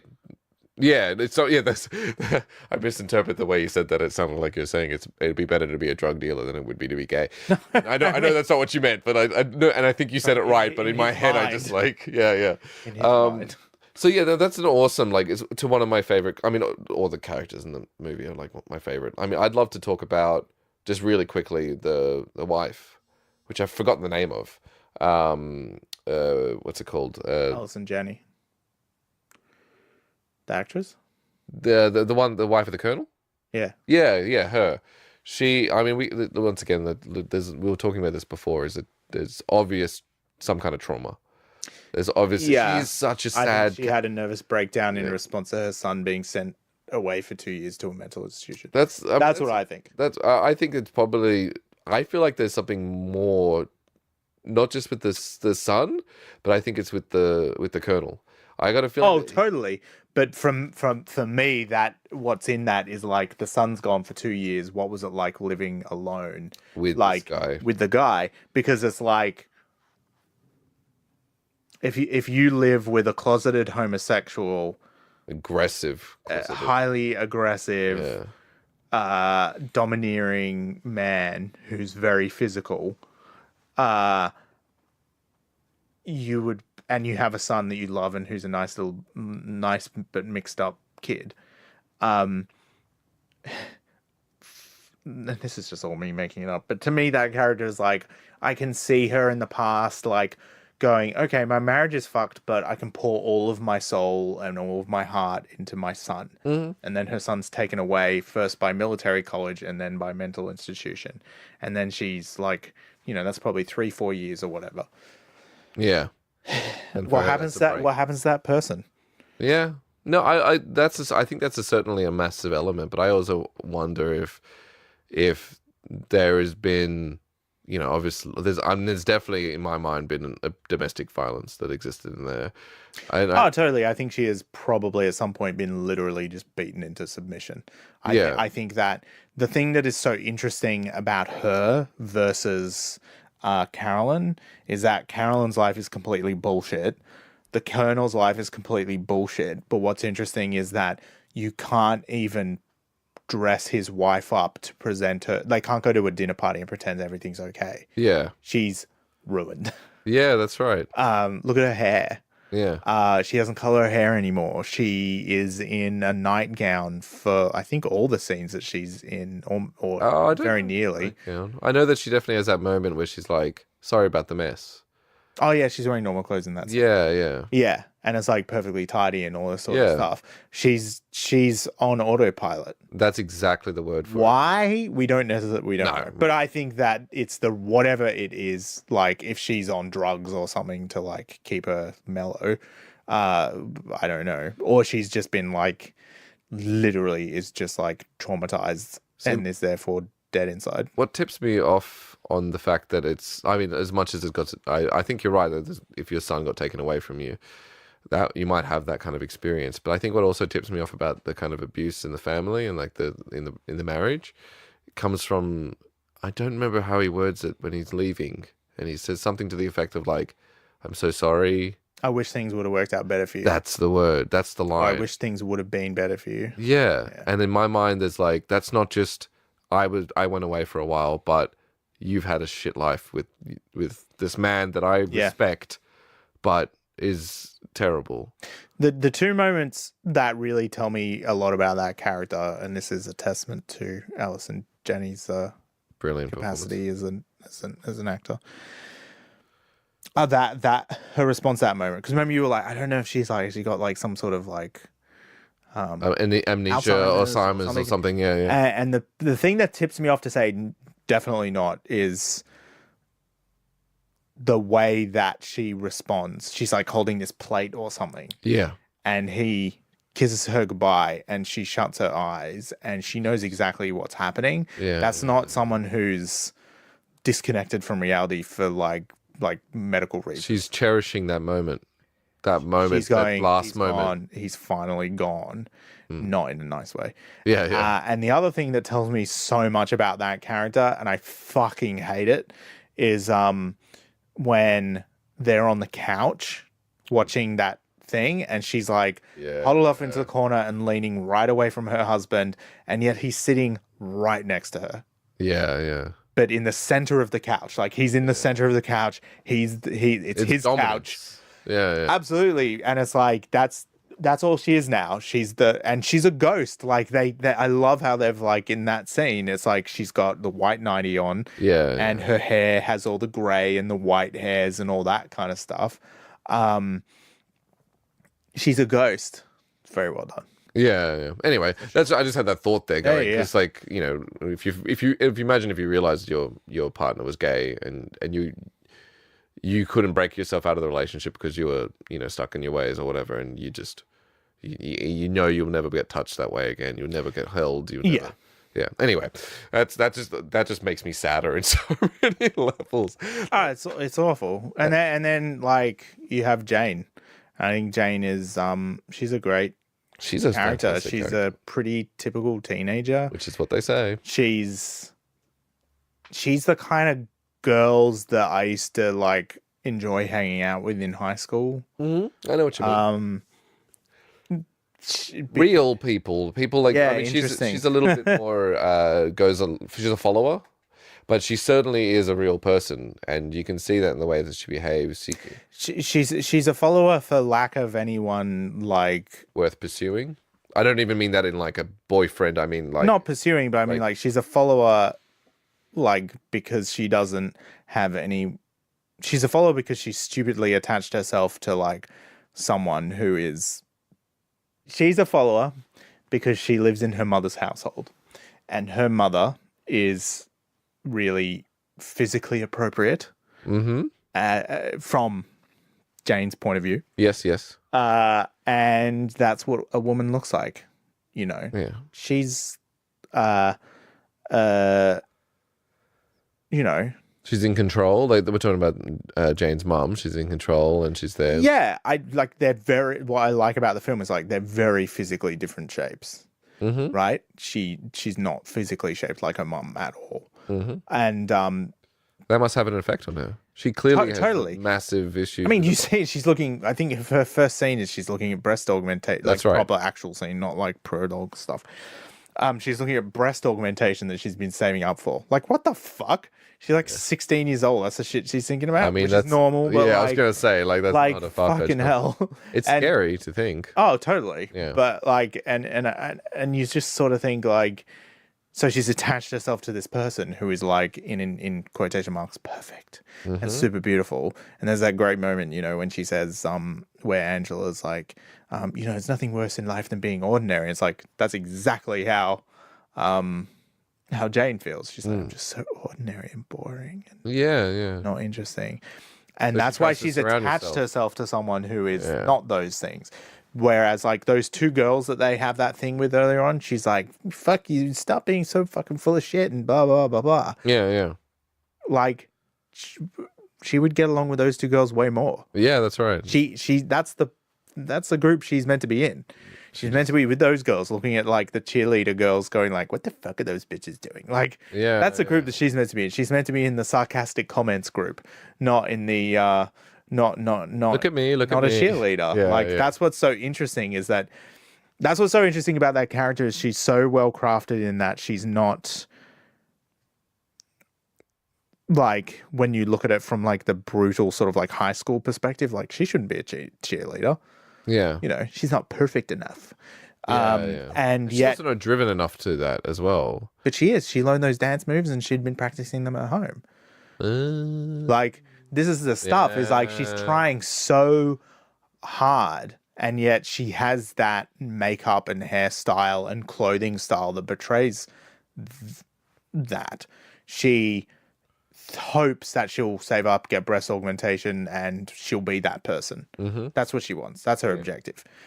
So she in her own way, I know this is going to be, I might be stretching a little bit, but she in her own way is not letting go of her own image and her own ideals. Unlike the Colonel would be in the same way that he's not letting go of his own kind of like identity and his own sexual preference. No, the difference is she hasn't found it yet. That's the difference. True. She finds that in Ricky. Yeah. Yeah. Okay. And I think that she doesn't know like that, and that's actually another one of my favorite moments in the film I'll get to in a sec. But she has like she wears all these frumpy clothes because that hides her figure and all that kind of stuff. And then that fundamentally changes where it's, obviously after she slept with Ricky and he's filming her and they're talking about money and she's like, oh, saving up for breast augmentation, but now, or whatever she says. She says something, she says half a sentence. Yeah, yeah. And then she sort of bobs up and down while he films her boobs. Yeah. And she starts to become more comfortable with who she is at that point. You don't do that if you haven't gone, like, someone's attracted to me. Yeah. Like, I didn't know that this is okay to be. Yeah, yeah. I didn't know that this could be attractive. Yeah. Now, that's after her, like, huge moment. Enormous moment at the window of taking her bra off. Like, that is just enormous. One of her biggest insecurities she shows there. Yeah. Like, that's more than being naked. And I think that's those two moments combined. Mm-hmm. So it's kind of like she takes the leap by taking off her bra. And then the reward for that comes in that she gets to start discovering herself, like who she really is. That's the moment of trust. That's the moment. It's a moment of trust and discovery when she takes off her bra, and then when after she's slept with him, when she like bounces her boobs up and down and he films it. That to me is the reward moment. That's I took the leap, and now I actually feel like myself. I don't need to change who I am now. Yeah, yeah, of course. And then the next time that she talks about fear, because her fear is one thing, and after that point, her fear is different. Mm-hmm. Her fear after, the next fear that she has is basically, oh, we're running away and I'm scared. Yeah. But she doesn't, in between those moments, she's not scared. Mm-hmm. And I think she's a really, really fantastic character and very, very well performed. And she's very likable. Considering her kind of demeanor, she actually comes across as a very likable character, because at that point, the point that I started to really enjoy her as a character was the point where she decides to go for a walk with Ricky. Yeah. And she defies Angela. She's like, oh, I'm going to go for a walk. And this is her stepping away. I'm like, yeah, you tell her that it's not okay. Like, don't follow. Yeah, that's right. Like, yeah. And I think that's a point with me where I was like, I think you find out who she is in two moments. She's in the car and she says, Angela said that being ordinary is the worst, and you realize all of her insecurities in that moment. Aside from the breast augmentation thing, because that's the start of the film, you don't really know who the character is yet. She is a typical teenager in that moment. Yeah, maybe she's just an insecure teenager. Teenager. And then you find out, oh my God, no, that's like a deep thing for her. And then when she's walking to her house, she like flips him off and says like, creep or whatever. Yeah. Her. And then she goes inside and then she like turns off the light, checks if he's still there, turns around and smiles. Yeah. So her entire thing is around the idea that her self-worth is tied to being attractive. Mm-hmm. And she's let's say be more clear on that, because it's not just attractive, but be physically attractive. Yeah. And she is fortunate enough that she ends up falling for someone who falls for her, who isn't being shallow and manipulative and taking advantage of her. It's someone who's seeing her for who she is and genuinely wants to be with her. Yeah. You don't run away and take that girl with you if you don't care about her a lot. Yeah, that's right. Yeah. So I think that's the thing, is that she goes out looking for the wrong thing, and in a different film, like, he could be some asshole who doesn't give a shit and just wants to sleep with her. Mm-hmm. And instead of finding that, she finds genuine connection. Yeah. So that switches over, and then Ricky cements that with, but you are ugly. Yeah. Saying that to Angela. Yeah. Like, just so you know, Jane, that's what an ugly person looks like, because it's not about what she looks like. It's about who she is on the inside. Yeah. And that's a cruel but honest thing to say. But it's also like, I would also like to put the argument out there that I don't think it's just about who she's on the inside. I think he also enjoys her on the outside as well. Like he appreciates the beauty of her as a whole. Oh no, totally. Yeah, just to be clear, I don't think he agrees that she's not attractive and that the other person is, but she's ugly on the inside. I think it's an example of an ugly person and an unattractive person. Probably the best way to describe that is that Angela to Ricky is an unattractive person.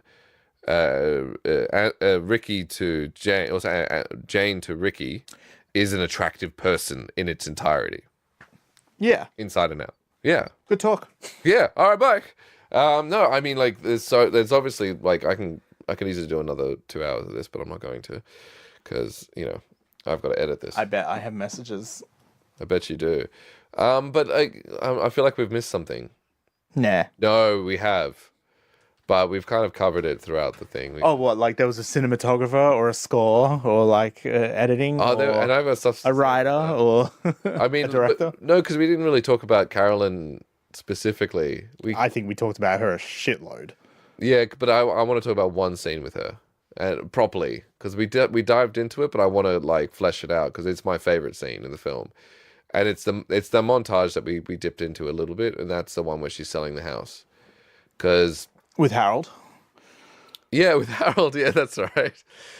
For me, just the importance of that moment, that montage is, it's a testament of a brilliant actress. It's a testament of a fantastically written scene, but I love that she steps in. That line she says at the beginning, "I will sell this house today." She's read that. Yeah. This is a power speech. This is a broken person that hasn't sold this house and hasn't sold it for many times. I will not be a victim. That's right. She tries to control herself and try to kind of bring herself to this rather than kind of letting go. Again, that comes down to superficiality, looking to the external to solve the internal. Yeah, right? Yeah. And then her actions. Everything she does in that at the beginning of that is determined. Like, even when she's wiping the windows, there's, strike, windows, clean that. Like, getting ready. Like, it's arranging this. Everything is so, there's so much motivation and determination in that. And creating a superficial world in which there is success. That's right. And then she has... There's a lot of, like, very careful crafting in that scene. There is, and for me, where she first kind of breaks, where she starts to waver, is that lagoon scene with the pool. It's like, what? These aren't plants? Are these not plants? And you're like, oh, and then she brings it back again. You see her straight after that. She's like, oh, I've got a landscape. I have tiki torches. Yeah, and she comes back in, and then she has that moment, which is one of my favorite moments in the film, because let alone you could have just had that moment where she cries and she walks off camera. She doesn't just cry and walk off camera. She cries and slaps herself and tells herself off. You're weak. You're baby. Oh my god, it's such a. It makes me so sad and like it like brings a tear to my. And again, like that. So if you put that in parallel with the closeted homosexuality of the Colonel, it's that thing of when you see that in yourself, you punish it far more in others. Yeah, right. Yeah, and that's what she would. So you're weak, you're weak, you're weak. That's what she does to herself when she sees weakness.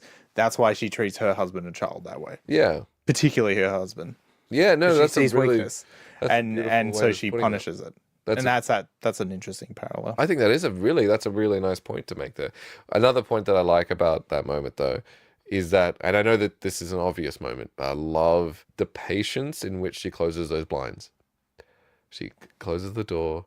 She closes the blinds, and it's just like she almost finds the string and then kind of like bam, and then she's gone. Like there's that whole silence, and there's that whole keep it together, boom. It's so, oh man, that's like, I remember listening to the behind the scenes of that moment, and it's like one thing that. And she was like, it was super easy. I just smelt some onions, and after like I just cut them up, and then I just went and did the scene. When I was watching that scene, I was like, I really thought, like, God, I hope that was a closed set. Yeah, me too. I look at a moment like that, and God, that is such a fucking difficult, vulnerable moment. Just turning around and going from normal, like, you know, so, and I'm calm, and now I'm crying. Like, what did she work herself into before doing those takes? Yeah. Fucking complicated. Oh yeah. My favorite ever example of that is in Captain, that I can really often think of on the top of my head is Tom Hanks in Captain Phillips, where there's this scene where he gets like taken into, he gets kidnapped by Somalian pirates. I haven't and seen they this. rescue him. Terrible human being. It's- But anyway, No, it's you can say it though. It's not the best film in the universe, but like it's worth watching for his performance. Like it's so fucking good. Yeah. So he goes through all this horrible experience, and then it's a true story. And what ended up happening was he was on like a lifeboat with these Somali pirates who had guns, and then these Navy SEALs lay down on these barges, being towed from the back of a ship, waited for the waves to be right, and then shot all of them the Somali pirates in the head, and he got like covered in blood and brain and stuff like that. And they rescued him, and he was like, "Oh my god, like great, this is so happy to be alive and stuff." But then they take him into like a medic bay, and they filmed it with like real medics and stuff because it's I'm pretty sure it's Paul Greengrass, the guy that made like the Bourne movies and stuff like that, and he's got quite interesting ways of working with stuff, particularly if you watch his film United 93. And he has the interesting ideas. So he was like, oh, I know, I'll get like actual Navy staff to like be with Tom Hanks so that they just treat him as they would. So he goes in, but like in that role, he has to be in shock, and he gets in and he just has a fucking breakdown. It's an amazing scene. So you see him going from sort of like walking into the room, and then he's just like blubbering and like crying, and his voice is breaking and all this stuff, and you're just like, how the fuck did you do that? Yeah. What did you do? What work did you do before that was rolling? Like, I'll never understand how they do it. Like, Yeah. not on a true level. Like, I understand techniques, I can understand things like that. Yeah. Like, to be so exposed. Mm-hmm.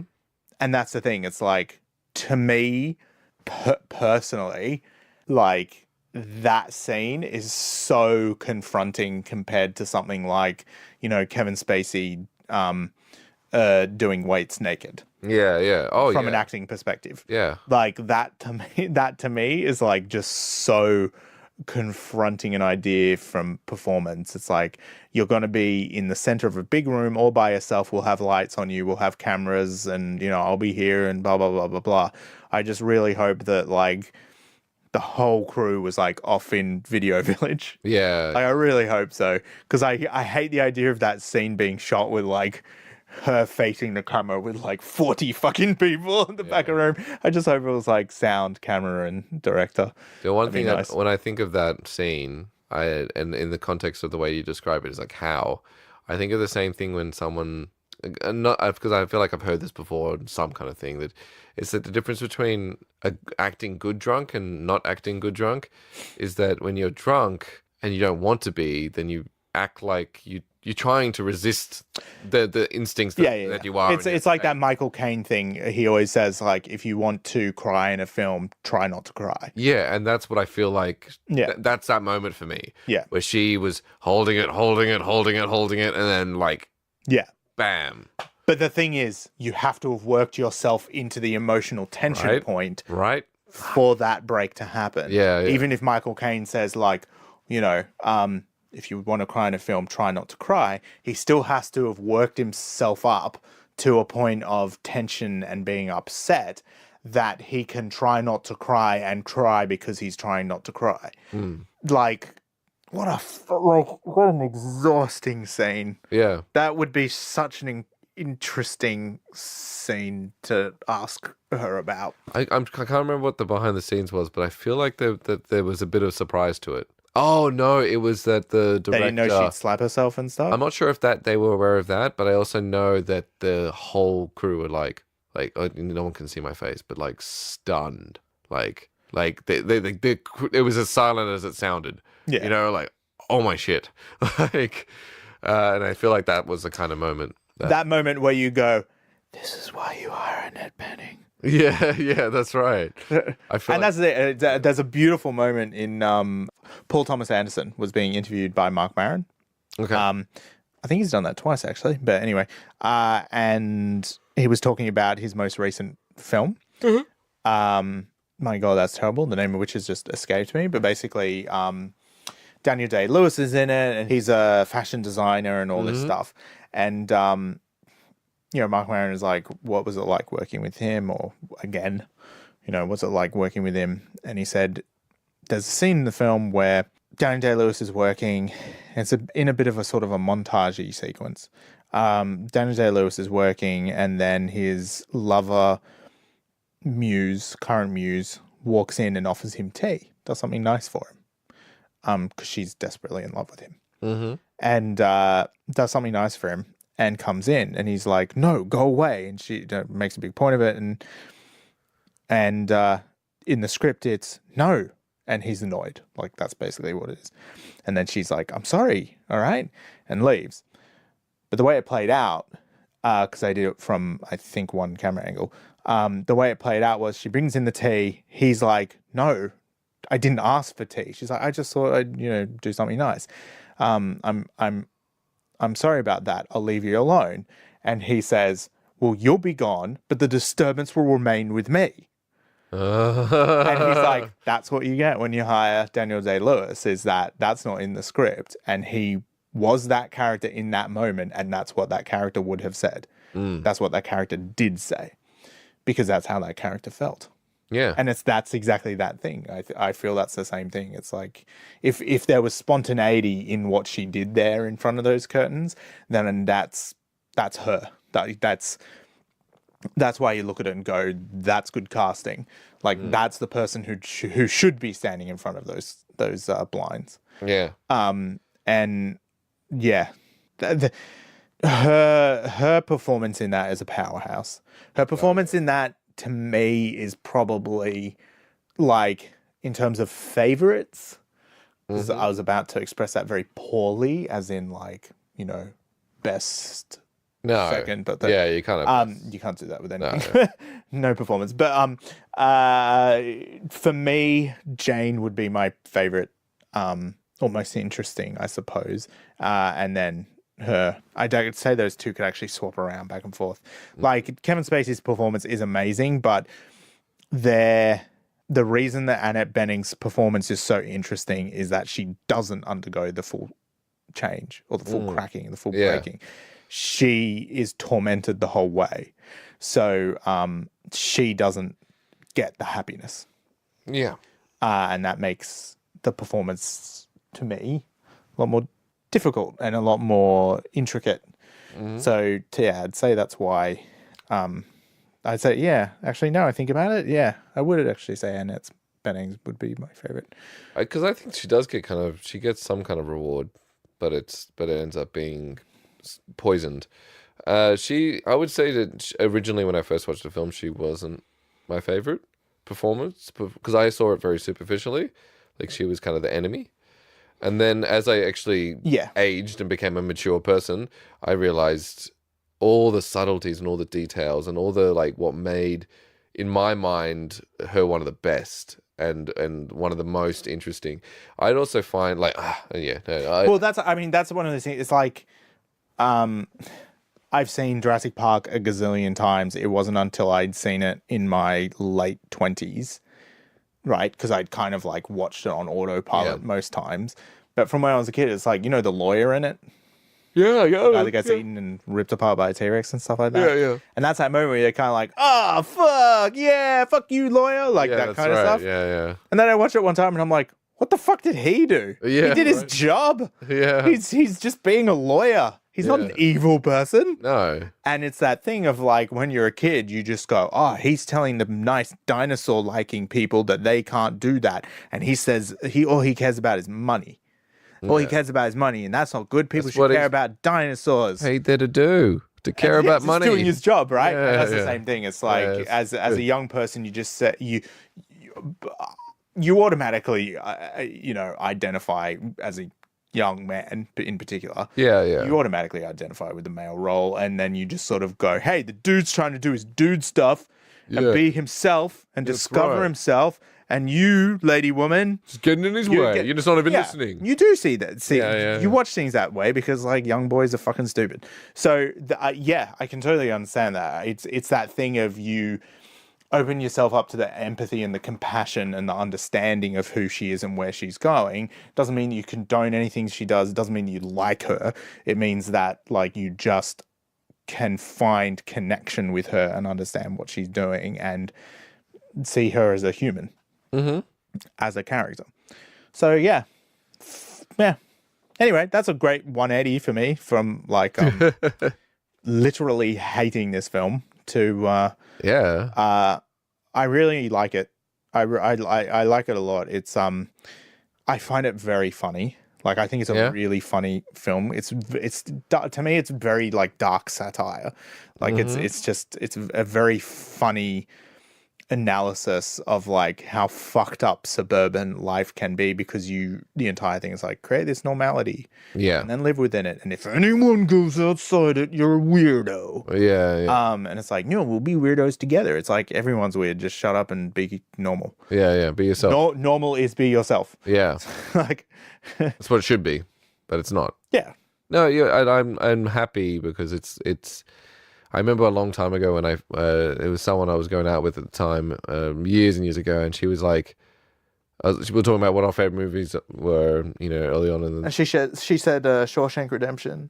No, I said The American Beauty, and she said, I don't like that movie because everyone likes that movie. Oh yeah, and there was probably an element of that when I was young too. Like probably. I don't know, but I think so. Contrariness, and that made me feel really upset because I don't mind people not liking films. I just don't like it for reasons where there's no like. I didn't like the movie because it wasn't a good movie. Oh, it didn't resonate with me or whatever. And so one of my favorite things was like someone I saw a long time ago, like on Facebook, had written like some shit about the 2009 J.J. Abrams Star Trek thing, and then someone had commented on it. Maybe it was on Twitter. That's right. And this like someone who knew them had commented like, "Oh, so is the criteria for a bad movie for you like if it's just over this level of popularity?" Yeah. Like it's automatically like, oh, everyone loves it, so I'm gonna hate it. Yeah. Weirdly, all these people seem to like Star Wars still. But it's like, I still love Empire Strikes Back. It's like, everyone does. Yeah. Totally. But and it's good. It's great that like I mean I challenge myself every like I don't have a set period of time, but every now and again I look at the things that I don't like and I try to revisit them. And, American Beauty was one of the rare American Beauty and Blade Runner are the two like rarities of my films that I hate. Yeah. Sorry. Not hate. Don't like. Yeah. And that I didn't watch them on loop to try and figure it out. Yeah. So Blade Runner next. No, I know I hate Blade Runner. But the new one was before. good. It makes me feel uncomfortable. It makes me feel deeply depressed and shitty, and like as life goes on, it's more like me going, that's probably what the future will be like. Yeah. So I hate that. I hate that feeling. Whereas with this, it was like turned out to be like just petty, immature like shit. Why I hated it. That's still, not. I wouldn't call it immature. Oh yeah, no, probably. It was definitely immature. Yeah, you can say that. Because I hated it because I didn't understand what was going on. Yeah, you didn't look closer. I didn't look closer. Cool. Well, I mean, I obviously love this movie, so there's nothing need to be said about that. And there's also more elements we can talk about, but I don't think that. Yeah, like the part where like Bubba gets like shot and Forrest is like, oh my god, Bubba. Yeah, that was such a sad movie. I mean, bit of the movie. It was so. And depressing. then like. And when they like realize that their oxygen tank in the spaceship gets busted, and that causes like a chain reaction, and they realize they're running low on oxygen. Yeah, that's almost as good as the part when he like realizes that being the favorite toy is not necessarily the most important thing, but that friendship is also important, and that there's a connection that you can have with people. I mean, those three moments we just missed out the opportunity to talk about, but we'll do that on another podcast. It'll be like American Beauty Part 2. Yeah, the it's funny how much we revolved around Tom Hanks in that. Anyway, all right. Well, thank you very much for potting. And yeah, I guess. You better get casting. I better- What? Uh, Bye. Oh, that was terrible. All right, well, goodbye.